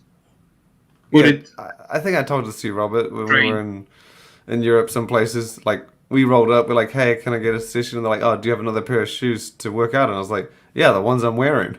And they're like, "No, you need to change them." And I'm like, I mean, it's a gym. I don't think it's going to get any dirtier than it already is. But then I spoke to Lukasz, and they're saying that parts of Europe and certain times a year, like they want you to wear different shoes in the gym than you wear outside. I mean, if I knew about it, I wouldn't obviously go against it. But when I was first approached with it, I was like, that's just fucking weird. It's not like this place is spotless. I don't understand. And it was sunny outside. But Lukasz explained. Respect terms of the gym, man. Yeah, but when this is the same thing with when you're presented with it and you didn't know about it, you're like, well, this is just fucking stupid. But bro, I get it. I understand it now. For example, in New Zealand, you train barefoot. Why the fuck would I train barefoot? Yeah, that's the thing. Some people are. Yeah, man. I mean, some people do, yeah, but some people train in sandals. It's all good. It works. Yeah, we just roll up. We just come in from outside, same shoes, hit the workout. I don't want to carry a bag with separate shoes. Fuck that. It's snowing for 100 centimeters going to the gym. Yeah, see the snow thing, because when you explained... I'm not changing my shoes, man. When you explained the snow thing to me, that's when I was like, oh, okay, that does make sense. Yeah. But then, I went to in Romania, it wasn't, it was just, they would just say, oh, yeah, change your shoes. And I'm like, but why? It's sunny, it's not snowing. But then I was just like, you know what, yeah, if that's the rule, that's the rule. But I don't know, it's still weird to me. Interesting. Shane's working out on his Crocs. I have seen like Dr. Mike over at Renaissance Periodization or trains in Crocs, and a few other people have too. Okay, I'm not training in Crocs. It's just fucking ridiculous. Crocs are the weird sandals, right? Yeah, man. Yeah. Not even. I don't even know if they're functional, but they look like. Oh, you know what? I'm not surprised. I'm not surprised. Medicinal shoes. Vegan friendly. I could have known. These were free. My mom is a nurse, and last year, whatever, they were giving out free Crocs or whatever, so she ordered me a pair, and I got them. And the flavor No. Chocolate. They're chocolate. No excuse. Even if you gave me a pair for free, I would not wear them. I definitely wouldn't put them on camera. They're very comfortable. They are very comfortable. I hear that. But, I mean, I'm sure there are 1,000 things that are comfortable. You could wear marshmallows on your feet, probably comfortable. But you look like an idiot. Okay? I don't wear these in public. They're just for strolling around the house, or if I'm, like, playing with a halfling in the backyard or something. You don't need to lie to us. It's okay. I can understand wearing them at home, but, it's going to be a Saturday night dinner. He's going on a date with Sandy to the vegetable buffet. Whips out his shorts and Crocs. You look so sexy in your Crocs. She got a free pair. So when we were in college, she got a free pair of LSU she has Crocs. them as well? She's had several pairs, but she has this pair of LSU Crocs that she's had since we graduated. She graduated in 2007 and then did her master's in 2008. I'm pretty sure she got them in 2007. She still has those things. Like, she's worn the soles off of them. She started to driven a hole through the bottom of the shoe. She still wears them every night, like around the house and things like that. So, yeah. I hear that they're amazingly comfortable. They are. I cannot get past the look of them. Well, they're hideous, but I mean, like, if you're just in the kitchen, like putting around the house or something, you know, like, you don't feel like want to wear tennis shoes, or you don't want to just be in like socks or bare feet or something. You just want something a little softer to stand on. Crocs are really comfortable. They look like a giant, colorful boat. Well, that's what you could get, brown ones or black ones or blue or navy blue. I have a navy blue pair. I just can't get past the look of them. I can't. I'm sorry. To each their own. Crocs are gross, but they're comfy. Jiffy's on my side with this. Robbie, do you have Crocs? No. Okay. No. I should have assumed as much. Ask Carolina, does she have Crocs? Or does Marina have Crocs? I don't think so. No. It depends if you wear them outside of, like, because I have seen people at like hospitals and jobs wear them because. Yeah. But I mean, you get some ridiculous corporate uniforms that are probably worse than Crocs, you know? Right. Yeah, so, I'm not going to wear this if I'm going out to like eat or going. But you wear them at home. Something. It's not like you have to wear them. They're comfortable. Yeah. Either way. I couldn't. I work out most of the time. I would say like 90% of the time. I wear Converse. Yeah. Yeah, I like Converse. I'm a Nike person. I train at home barefoot most of the time. I'm barefoot at home when I'm training. The fuck? If I'm in a gym, it'll be tennis shoes or whatever. The All-Stars, the Converse. You're training barefoot? At home? Yeah, I mean, it's right there. I train in the room right next door. Yeah, barefoot. Socks on or off? Off. That's the way we train. Like, that's an old habit from back in Taekwondo, man. It was no shoes, no sandals or anything like that. I lost respect. How is that bad training barefoot? That's better for your foot. I don't know. I feel like the Crocs are worse, but you know, whatever. Yeah, training barefoot, man. That's actually better for the health of your feet and everything. I do know weight on them, and then you're fucked. I do know shoes for certain lifts, but not like barefoot like the whole time. That's just weird. Why is that weird? I don't know. But then again, you train at home by yourself, so yeah. Yeah. See. We've blown Brooke's mind. To be honest, if you said to me, do I look like the person that would wear Crocs? I would have said yes. So I don't know why it surprises me, but it still does. Although I would have expected more colorful ones from you. I wouldn't have thought they would be brown. I would have thought maybe like a blue, like a sky blue. I feel like you... Fuck. No. Yeah. I don't like bright colors. Like, I have. You're wearing a purple shirt. Fucking... That's my school's colors. That's why. But all of my other shirts are like gray, black, or red. And you got brown shoes, brown Crocs. Yeah, I have navy blue. But yeah. Put this one on the shirt. They subsonics with me on this too. But see, everyone's saying that they're comfortable. They're not. I'm not arguing that they're not comfortable. I'm arguing that they're ugly, and no one is arguing that they're not ugly. They are ugly. They're ugly, but they're comfortable. That's my point. Is that okay? I agree that they're comfortable, but they're just too ugly, right? Like if you told me that, like, there we go. Gerhard's got my back on this. Crocs. You know how like what's that Dare TV show where they like made you eat like cows' dicks and shit? The Joe Rogan one. No, the Joe Rogan one back in the day. Fear Factor? Fear Factor, yeah. And he made them eat like tongues and shit. If you told me that the cow's tongue was going to taste like chocolate, I wouldn't have fucking eaten it anyway. It looks like shit. Cow tongue actually is really good, like especially if you have the Mexican You're missing my point. Tacos. Well, if you do like Mexican either way, taco style where you braise it for a long time, like you do brisket. Yeah. Okay, either way. Tacos, man, but I can't get past the visuals. I can't. Yeah. And that to me is the problem with Crocs. Doesn't matter how good it tastes. Like, they just look ugly. I just can't get past it. I'm sorry. Ew. Can ruin my image. Also, Shane, coming on the podcast is over. Also, Shane uses a bidet. There we go. I don't use a bidet. I have used one. You look like a bidet person anyway. I feel like you Not having water shot up my butt, man. I'm good.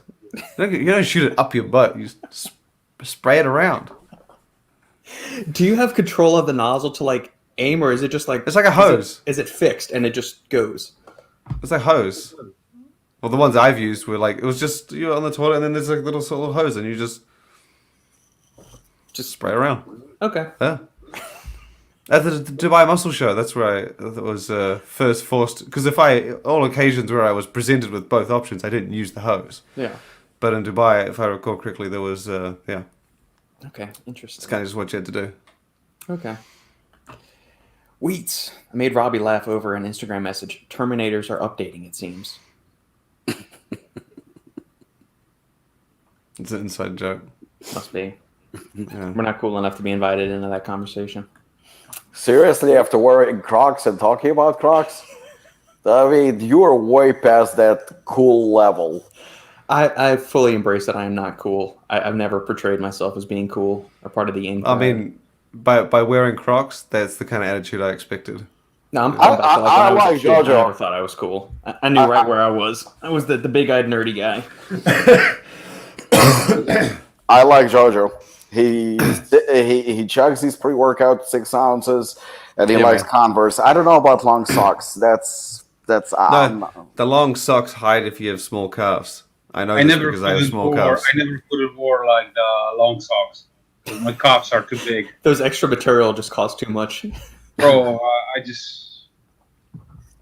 No way. Don't fit me at all. Gerhard's got the right idea. Crocs are his birth control. Yeah, see, you all universally agree that they are ugly. They That's- are ugly. We can all agree on that. I'm not arguing the comfort. I haven't touched them. I haven't put one on. I feel like if I put my foot in it, it might change my view, and then I'm going to be like you, and be like, oh, they're comfortable. What's the name of the Disney? I don't remember. The Disney film. Not Sleeping Beauty. Snow White and the Seven Dwarfs. Cinderella. Cinderella. Cinderella. Uh-huh. Cinderella. Yeah, when they're looking for a perfect match as far as like a You got the shoe. glass slipper. There you go. Yeah, man. Shane, wear the croc. Go for it, Shane. We'll find the perfect one for you. We'll get it rainbow colored or whatever color you want. To be honest, a rainbow color might make him look better. It's true. Seth Ferosi is a barefoot type guy. See, I'm in. There we go. Seth says barefoot is functional and. Fuckable. Yeah. Are you trying to fuck somebody with your foot? I mean, Hey man, people got all kinds of weird fetishes. Jiffy, if you try to be cool, that's clearly uncool. You are either naturally are cool or not. It's the way of life. that's true. Sure. That's why, yeah. I don't try to be cool. I know I'm just normal nerdy. Brooke, you are cool. Who else has a lightsaber? Okay, well there we go. I am cool then. I do have a lightsaber. Oh, I have a lightsaber. What kind? I have the blue one. It's in Ava's room. I got it when we went to Disney. Did you? Was it Disney? Yeah, it was Disney. Yeah, you got to put it together. Fuck, of course I was going to put it together. Okay, well there you go. What? It's a blue one, so is it like Obi-Wan's official handle or Luke's old handle? Nah, it's one of the ones where like you could choose the color of the blade, and then you could customize the handle, and you could pick the different parts. It's badass. There you go. Yeah, my brother got me one for my birthday. It was pretty awesome. It's red, which is my favorite color, and so things like that. That was cool. Oh, so you went the dark side. Pretty much, yeah. Who else has a lightsaber? Bidets are just scary. They seem to be an unknown, like taking a gun to a knife fight. She's got a good point. That's She's a got good point. That's a good point. Jojo, LOL, high top Converse, so I need long socks for comfort. Yeah, I also wear high top. And definitely no small calves here, natty or not. Does anybody enjoy training calves on this panel? I never give trained calves. Yeah. I have like huge calves. Do you think Probably you do a good. lot of cycling Probably- too, though, don't you, Lucas? What? You do a lot of cycling or bike riding, don't you? I played basketball a lot when I was younger. That's why. So now I they just, are like, I just gave up. like this. My You gave quads up are fine. My quads are great, but then like my calves just.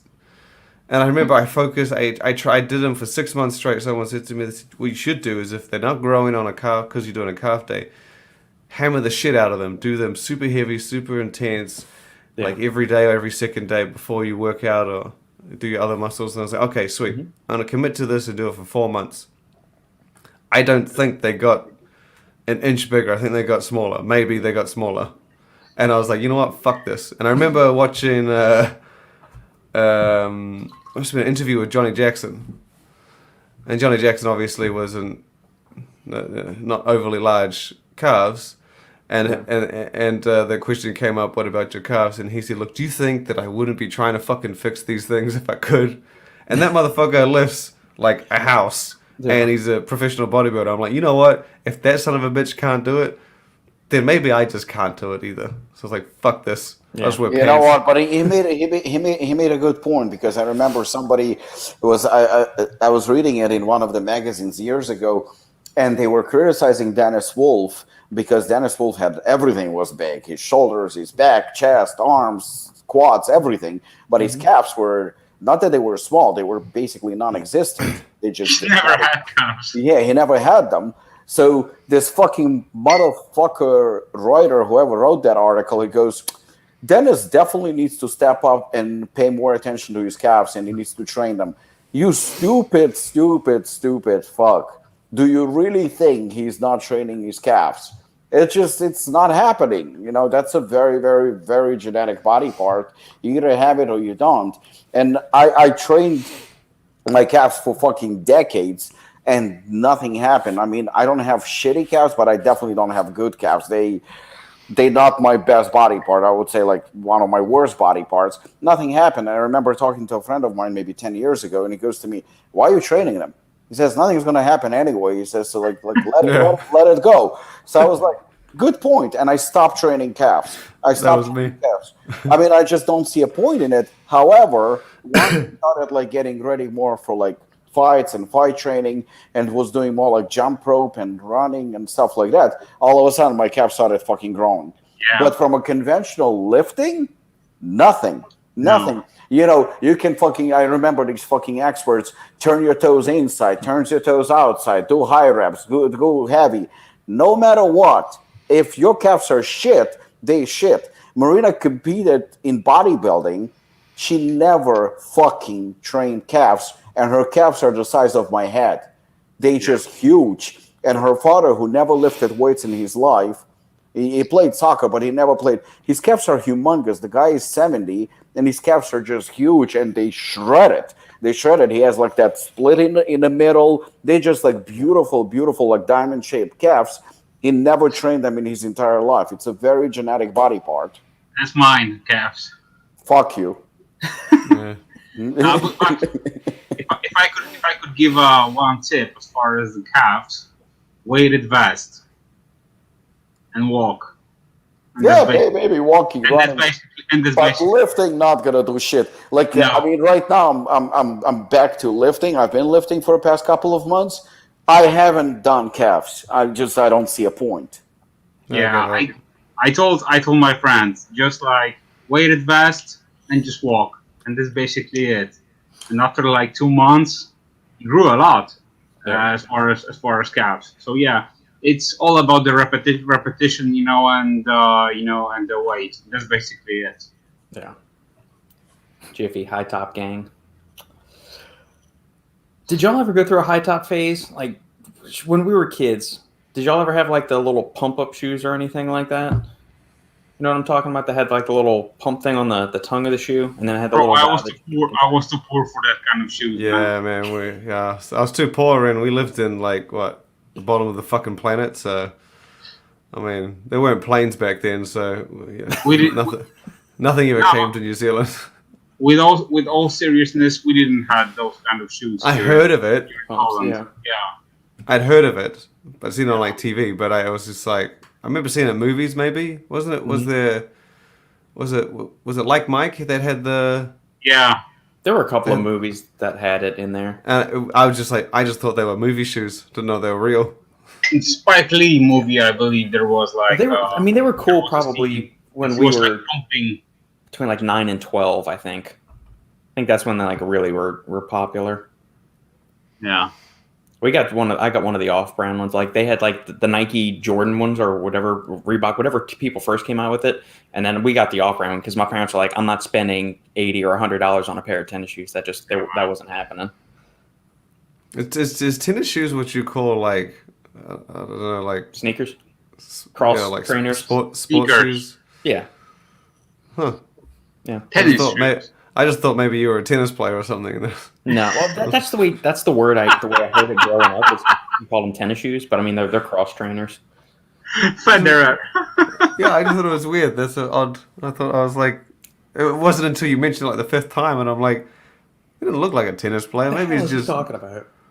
maybe it's just what Americans call like exercise shoes or sports shoes. Yeah, some sneakers or something like that. Yeah, whatever you want to call them. Interesting. Athletic foot apparel. Wonder why you guys adopted tennis? It's an odd sport to be like, yeah. I don't know. Just repeating words I heard growing up. Sridhar, bidets were common even in the 90s where I grew up. They are definitely not scary. Okay. They're scary if you've never used them before. No one wants to blast the hose up their ass if they don't have to. Cheeks hosed off, yeah. Yeah, but once you get into it, because you can also like control the pressure, push it on the handle and whatnot, it's not bad. Doing a sponsored 500 Yeah. Shit. throughout September for charity. Going to be using a lot of assassins. Shit, I'll send you a free one. There you go. God damn. Yeah. Oh damn. That's 500 impressive. miles. Good luck with that. How many kilometers is that, Shane? Maybe you know. Because I don't know miles. I don't understand know. I don't understand the freedom units. Okay. All right, so 500 freedom units is 804 kilometers. Whoa. God bless you. Wow, that's impressive. Yeah. Go for it. Yeah. Out of all 800 body parts, 800 and how much? One more time? 804. Oh snap! That's longer than the length of Poland. You're going to traverse Poland. Yeah, I was just like calculating. It was like, I'm pretty sure it's bigger than the North Island of New Zealand. Man, Out of all Fuck body that parts, noise. I find men are particularly concerned about their calves. that is not true. I'm zero concerns about my calves. no, not at all. I have zero concerns, but I can understand. You may feel like we are concerned, but it's mostly because every other fucking muscle in the body you can pretty much grow and get stronger, but calves. And dick. Dude. Yeah, I was curious about this. Actually, I don't know if I don't know if it's worth bringing this up. Well, it was natural. But Robert, what's the science behind the stem dick? Oh shit, I'm gonna regret this. So I first, don't know. first we talk about poo, then we talk about bidets, and now we are talking about stim dick.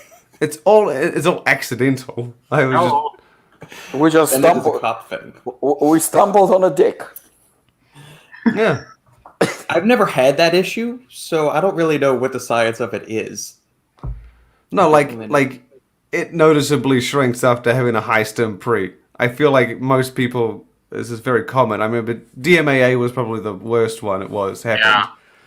He And just, then, like- he ju- Well, he there's a just couple of things. destroyed the cells of Assassin, and he just fucking increased the cells of C4.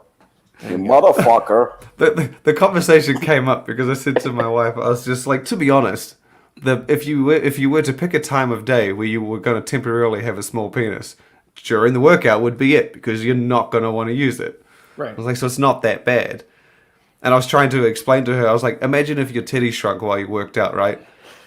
I was trying to explain to her and she'd be like, oh, okay. Because I'm like, I don't know how to explain like a similar situation. And then I was wondering, I was just like, it is a weird phenomenon, isn't it? Where your dick shrinks for 2 hours, 3 hours. If I had to think about it, I don't know any science on this. I've never done extensive research into like anecdotal accounts or personal testing on this or anything either. But I'm gonna approach it from kind of like a theory and mechanisms kind of standpoint, just kind of reason it out. So you take these high stimulant products, it's ramping up cortisol, adrenaline, noradrenaline, all of your fight or flight hormones, all of your stress hormones. In that instance, is your body really concerned about getting a boner and procreating? No, it's worried about surviving whatever potential threat is coming on. So that's why it's shifting blood flow. It's directing blood flow and nutrients. It's still getting enough to keep normal function. It's not going to fall off. Keep it alive. Yeah, keep it alive. But that's not where the blood flow is being tunneled towards. It's going to keep metabolizing energy substrates to get oxidized fatty acids, glucose stored in glycogen stores, amino acids if it gets really bad. So it's more of like your body is switching one system off and shifting all the other energy substrates to that. So it's going to, same thing happens when you're cold. When you get freezing cold, shrinkage happens for a reason. It's a protective mechanism because your body's freaking out worrying about everything else. So it's going to bring everything in when it feels that threatened. It takes away from the least important places. At the moment, yes. Yeah. So, and your dick is the first one to go. So basically, on a Next Assassin container, I should put a disclaimer that dick shrinkage is possible with using this product. However, if you want to reverse the effects, oral stimulation following your workout is highly advisable. It wouldn't necessarily matter what stims you had, though, wouldn't it?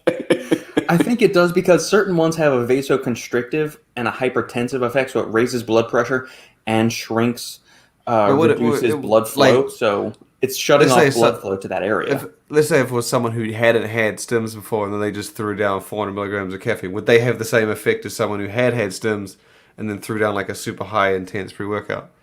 I don't think so because those are working on slightly different mechanisms than caffeine. So, like DMAA, arrhythrogens, different receptors in the body than caffeine is. Huh. Interesting. That was my thought process. And basically, that's why you never hear about it happening with only caffeine pre-workouts. It's always the DMAA and all stuff. Because if you look at in the actual like peripheral vasculature of caffeine, it actually acts as a vasodilator through a number of different mechanisms. It actually increases nitric oxide production, increases the release of calcium from the receptacle where it's stored, without getting too nerdy. It increases calcium release, which enhances for harder, more forceful contractions and things like that. Actually increases blood flow, increases endothelial nitric oxide synthase. I've got a whole article on the supplementengineer.com blog about how caffeine does not kill muscle pumps. And it goes into all the mechanisms for anybody that wants to go and look at that. It's all of these other ones that are really jacking up cortisol levels, adrenaline, noradrenaline, those kind of things where you get those hypertensive. It's going to be interesting to see following this podcast. We're going to see like in gyms all around the world, guys taking their pre-workout in the middle between the sets, pulling their pants and checking on their dicks. No, it's still good. It's still good. It hasn't fallen off yet. Or you just be like, damn it, my pre-workout's not hardcore enough. Yeah, my dick is still big. I'm good. Well, am I? Is there any other part of your body that your body would take from? Or is like, digestion. Your digestion gets on hold too when you start taking, like when you're in super stressful situations. That's why you've got the parasympathetic and you got the nervous system. I think if your dick shrinks, you're in a pretty stressful situation. I just find it weird. I'm like, how much does it gain from taking what, like compared to the whole size of your body? How much does it gain being like, you know what, I need that 5%, I need that 1%, whatever the fuck it is. Take it. I thought it was really interesting. Is that what? This is going to be a very dumb question. So is that what stim dick is? I thought stim dick is you just couldn't, stand at attention and perform. I always thought it was the very noticeable shrinkage from the stems. mean, That's how you know. You're like, afterwards, you like take a piss and you're like, damn, that was an intense pre-workout. That's how you know. I always thought you could get it hard after your workout, couldn't you? I don't see why that, but that's why I always thought stem dick was like you were shot. It's like whiskey dick. You just can't get it. You're done. Come on, Shane. You're gonna Google this shit up now? It You wanna is. share It your is. screen? Shane, you want to share your screen? It is. It is. It is what you're talking. Wait. This is on Nutrix's website. Weird. Nutrix? Weird? Seriously? All warriors down there.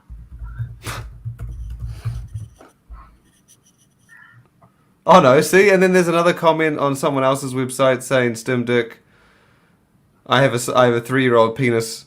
I have a penis the size of a 3-year-old. Maybe it's just like a mix of the two. Maybe people have like I didn't think it was that what you said. Interesting. I feel like guys could totally say it's normally way bigger. I just took some pre-workout. I took a combination of lion's mane and pre-workout, and it's totally. Sorry, I worked out earlier today. I'm usually 5 times larger. I apologize. That's funny. Oh well, that was a great topic. Oh my god. Well, I always thought stem dick was that. Maybe like I never thought of. Yeah. But Google seems to give people referencing it on both occasions, the erection thing and the shrinkage. Interesting. Yeah. Either way, you answered it's my probably question. Like the stress hormones thing, I think that's where it probably is. It's like it's conserving resources to divert it to the. That was what I was thinking. I was like, immediate maybe threat. your body's like, look, we need as much juice as possible. Take it from everywhere. You're not using that. Get it out of here. Okay. I like Brooke's idea. We put that slogan on a T-shirt. It's out of context and salacious. Yes. And bonus points for using the word salacious. I don't know what Way that. bigger. I just took some pre-workout. I'm sorry, Brooke, but I don't know what does it mean. I need to Google this shit up. I like we. One already small. You just.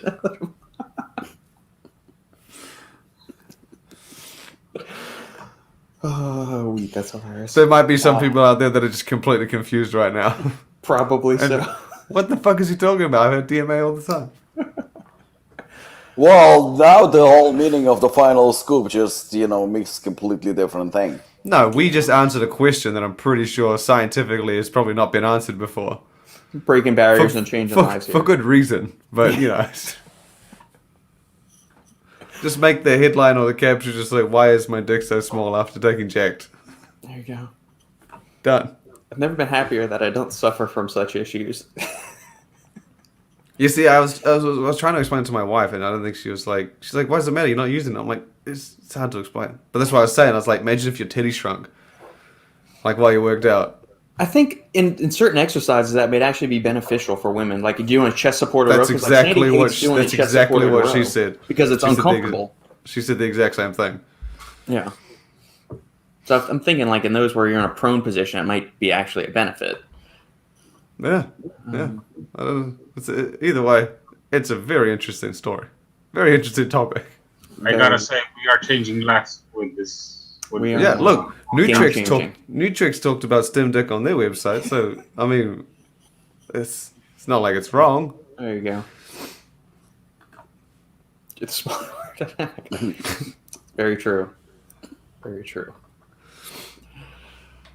Giannis. I just finished Smolov Jr. for bench. I'm going to experiment with it for trap bar deads. I love trap bar deadlifts. I like those so much more than conventional straight bar deadlifts. And we've talked about this a couple of times. Yeah. You're running Smolov. Are you actually planning to compete or something? I mean, I don't know if like the average individual, do they need to worry about doing some of those more advanced powerlifting programs? Yeah, I was gonna say I didn't know what that was. Yeah, it's one of the upper end kind of more specialized. Smolov? Smolov Jr.'s got another kind of squat program too. Or maybe you just want to be a badass and lift as much weight as you can, even if you don't compete. Kind of going back to the Goliath stuff. He's not competing in bodybuilding. He just wants to be as massive as possible. So, I mean, you know. I've done trap bar deadlifts a few times, but I didn't like the fact that when you went from gym to gym, the trap bar changed. Yeah. Because I've had some where they don't have the raised handles, like the handle, the grip is level with the bar, which I found made it just as the same as a fucking straight bar. I prefer the one with the handle where you can sort of actually get upright a little better. But Whereas each one, like, it's got one handle that's in line with the regular part of the bar, and then it's got the elevated handle. It's really different. Like when you go from one to the other. Yeah. And then it just changes it, and you're like, well, okay, this was not the reason I was doing it in the first place. Yeah.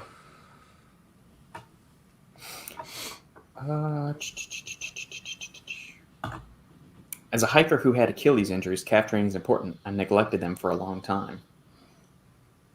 Yeah, I mean, the calves are going to be worked to a certain extent. Like if you're using a full range of motion on stuff like squats and lunges and stuff, you're going to get some calf activation in that. Will you get as much as if you're doing just dedicated like stiff leg or seated calf raises? No. But if you do a lot of walking, especially uphill walking, that'll tax the hell out of the calves a good bit. There's a Nike trainer that claims to do that in a jiffy. I'm assuming it's calf training. I was going to say, what was he referencing? Oh, he's talking about stem dick. He's talking about stem dick again. There's a Nike trainer for addressing stem dick.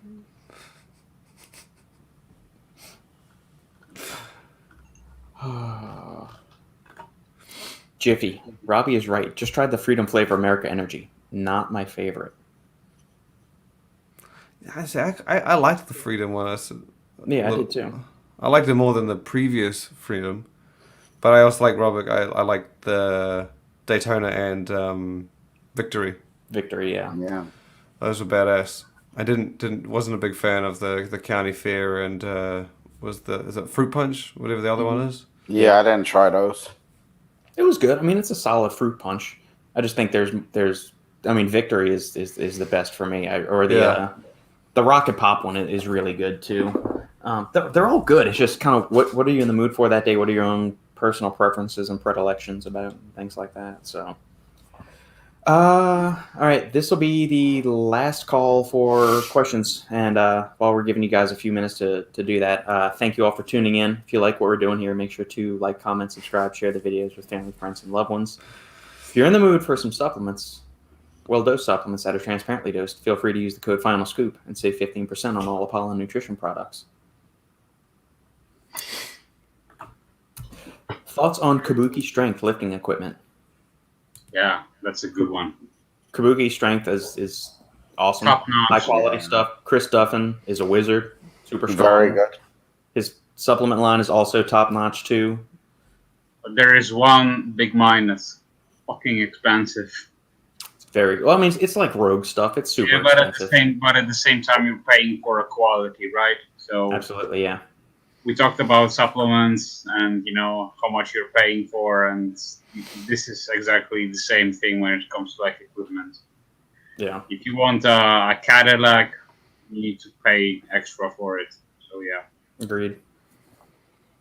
And unlike the Charles Glass pre-workout, which is overpriced for what you're getting, the quality of the Kabuki stuff is actually, top notch. Sridhar, need to do a proper comparison to see how true these claims are about stem dick. Maybe throw some lines me too. Have I just enlightened everyone? Is this like Lucas? People know you guys knew what I was talking about, so maybe I've heard of it. I just wasn't sure which.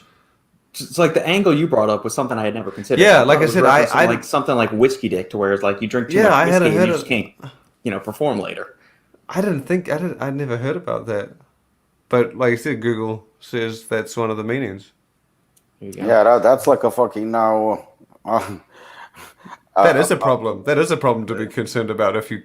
Well, now you're gonna have a small dick and a limp dick. Okay.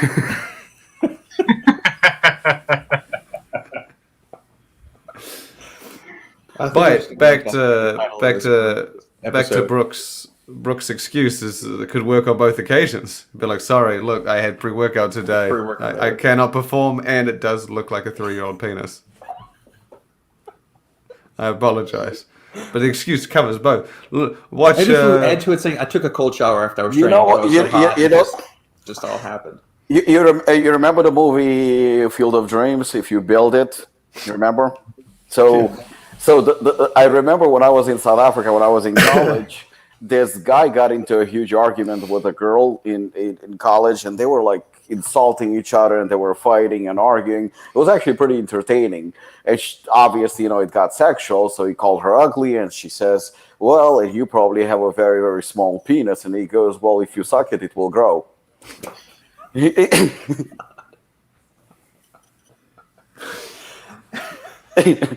Well played. No shit. Well done. Well done. Did she slap him or? No, nothing. They just continued like bitching, but it was pretty funny. I was like, "Yeah, it's actually, that's probably the line I should use." That is he was quick on the uptake. Look, I feel like I've gained so much knowledge. God's work. That's what we're saying, So man. did I. We are changing things. We're affecting lives, one podcast episode at a time. We've lowered the expectations of any women that go looking for buff dudes. They're like, oh, okay, so we know where we're for. Do you take pre-workout? Okay. Only caffeine. None of those aggressive stems. None of those dangerous ones. One issue I have with the Field of Dreams movie. Have y'all all seen it? Oh yeah. Okay. When you go ask somebody if they want to throw the baseball, how do you say, "Do you want to go throw the baseball?" So you're asking a guy from Poland, New Zealand, and me. Good Right. question. I have no fucking clue. If I ask someone if they want to go throw a ball, Yeah, you want to go toss the probably baseball? say- Do you want to go throw the probably baseball? say, do you want to play catch? Do you want to play catch? Okay, do you want to play Yeah. catch? Do you want to throw the baseball? Do you want to toss the baseball around? That fucking movie. This is the one thing I hate about that movie. At the very end, he says, "Let's have a catch." Who the fuck says they have? That's a good point. Let's have a catch. That makes no sense, no goddamn sense whatsoever. I'm thinking, you want to say you're a baseball fan? I don't Yeah. know a single baseball fan. It's probably like Maybe- saying AirCon. Nobody fucking says AirCon. Nobody says let's have a Yeah. catch. You know There are what? a lot that of weird actually- things though. That movie, to be honest, I mean, it's an iconic movie, but it was never one of my favorite movies. For some reason, like I never like. Yeah, I mean, I it's thought. good. It's not my I- favorite sports movie of all time. No, I thought it was good, but I thought it was overrated the way it's like, perceived as one of the best. I mean, it's perceived as one of the classics and stuff. I never saw it that way. I thought it was a good movie, but that's about it. Yeah, I feel kind of like think the have a same ca- thing. I think Rudy's overrated. Have a catch could work. I feel like it, but it's just English language. Like when I said take a shit, I've said this, I said this a few times. How do you actually? You're not going to go take one, are you? You're not going to take Yeah, from somewhere. The meaning of the word take does not go with what you're about to do. That's not what you're about to do. You drop off. You're going to place. You're going to whatever. Take doesn't make sense. excrete. Yeah, it doesn't work. But have a catch, I guess, is similar. Yeah, I don't that line always bugged the shit out of me in that I movie. never really noticed it. Yeah, I don't know. Yeah, you know persnickety. what? Actually, that's an interesting topic, probably to even wrap up this podcast. What is one movie that is considered classic or iconic and whatnot, but you feel like it's overrated and you never were crazy about it? Rudy, it's one. I don't Okay. even know what that is. That's Oh, about yeah. some kid that kept trying and getting kicked off the Notre Dame team, and he kept trying, and then he got in for one play at the end of the thing. And the guy, the actual person that was Rudy, actually came and spoke to us when we were in 7th grade in elementary school, and he said, "Look, I just kept giving great," but he brought his life story to all of these movie studios, and they all said, "This is boring. We don't want to do this." And then one studio finally made it, and then everybody hails it as this great sports movie. It's not really that good. They're yeah, I much better thought- football movies.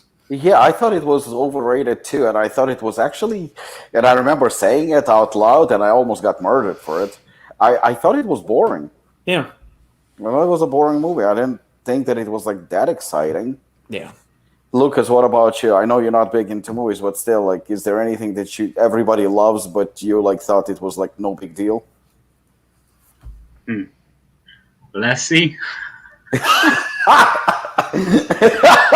What did he say? Lassie? I mean, That's a while ago. I mean, that's a good point.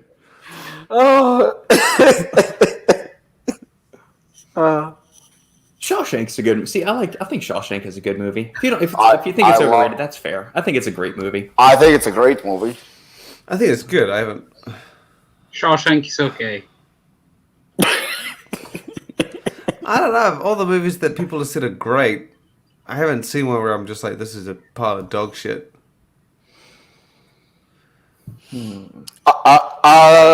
I can say, like, I mean, it's not a movie; it's a TV show. But to me, it was good. It was good. Yeah. But I thought it was overrated. Was Breaking Bad? It just got Yeah, darker and watched darker it. and darker. And like it made sense for like a process, and then like it I jumped, agree. like, went on like an exponential uptick of stuff, and it didn't make sense after a while. I mean, it was You know, there was one episode. You watched the entire series. There was one episode that I thought I'm gonna fucking punch the TV, where they catch chasing a fly. The entire episode, they chasing a fly in a room. The entire episode, I'm like, Yeah. okay, I understand, you know, the artistic side and all that. That's not artistic. That's just dumb. You know, for 45 minutes chasing fly, I thought it was way. And like you said, there were like, it was like there were some parts that were good, and the idea was good, but the overall for like 7 or 8 seasons that they had, 50% of it I didn't care for. Like, Yeah, I would agree with that. thought Part of it was just went over the top with stuff. Like I was with them on certain things, and then they would take some of these leaps, and I just thought that doesn't make sense. I mean, Yeah, I understand it's a TV show, but I wasn't a big fan. What about you, Shane?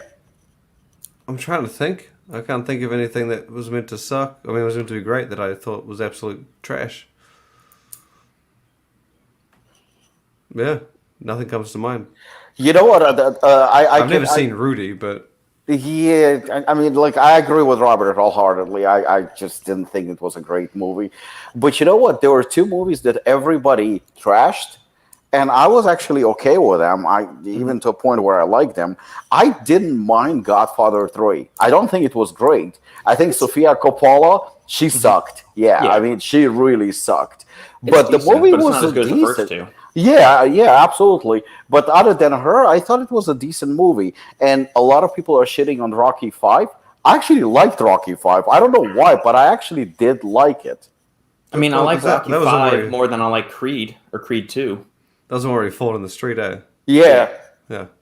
Yeah, I mean, I like the ending I of don't that. mind that one. Is it as good as Rocky 4? No. Oh, no. But I no. like it better than either of the Creeds. Yeah, me too. Me too. And you know what? When I said it, I was like, people were like, oh no, Creed 1 is as good as Rocky 1. Are you fucking nuts? No. Come on. They're like, you can't even I mean- compare the two. Creed's not bad, but it's not like no. And Creed 2, I can't say that I hated it, but the problem is like it's inevitable to compare it to Rocky 4. It's inevitable. You have to compare it. And when you compare it, it just fucking sucks. It's the same. It's just the same formula, like with like a different kind of. It's the same. It's Crocs in a different color. It's Oh, and it's the same shit. and Shane, I saw Fast and Furious finally 9. Like, you know exactly what I'm talking about. Yeah, no, sorry. See, it makes sense though because I didn't notice this, but The Rock he must have put a post somewhere, and he was saying that he was in the Fast and the Furious movies that were written by the same guy. I think it was 5, 6, 7, and 8 were all written by the same guy, or he was on the team.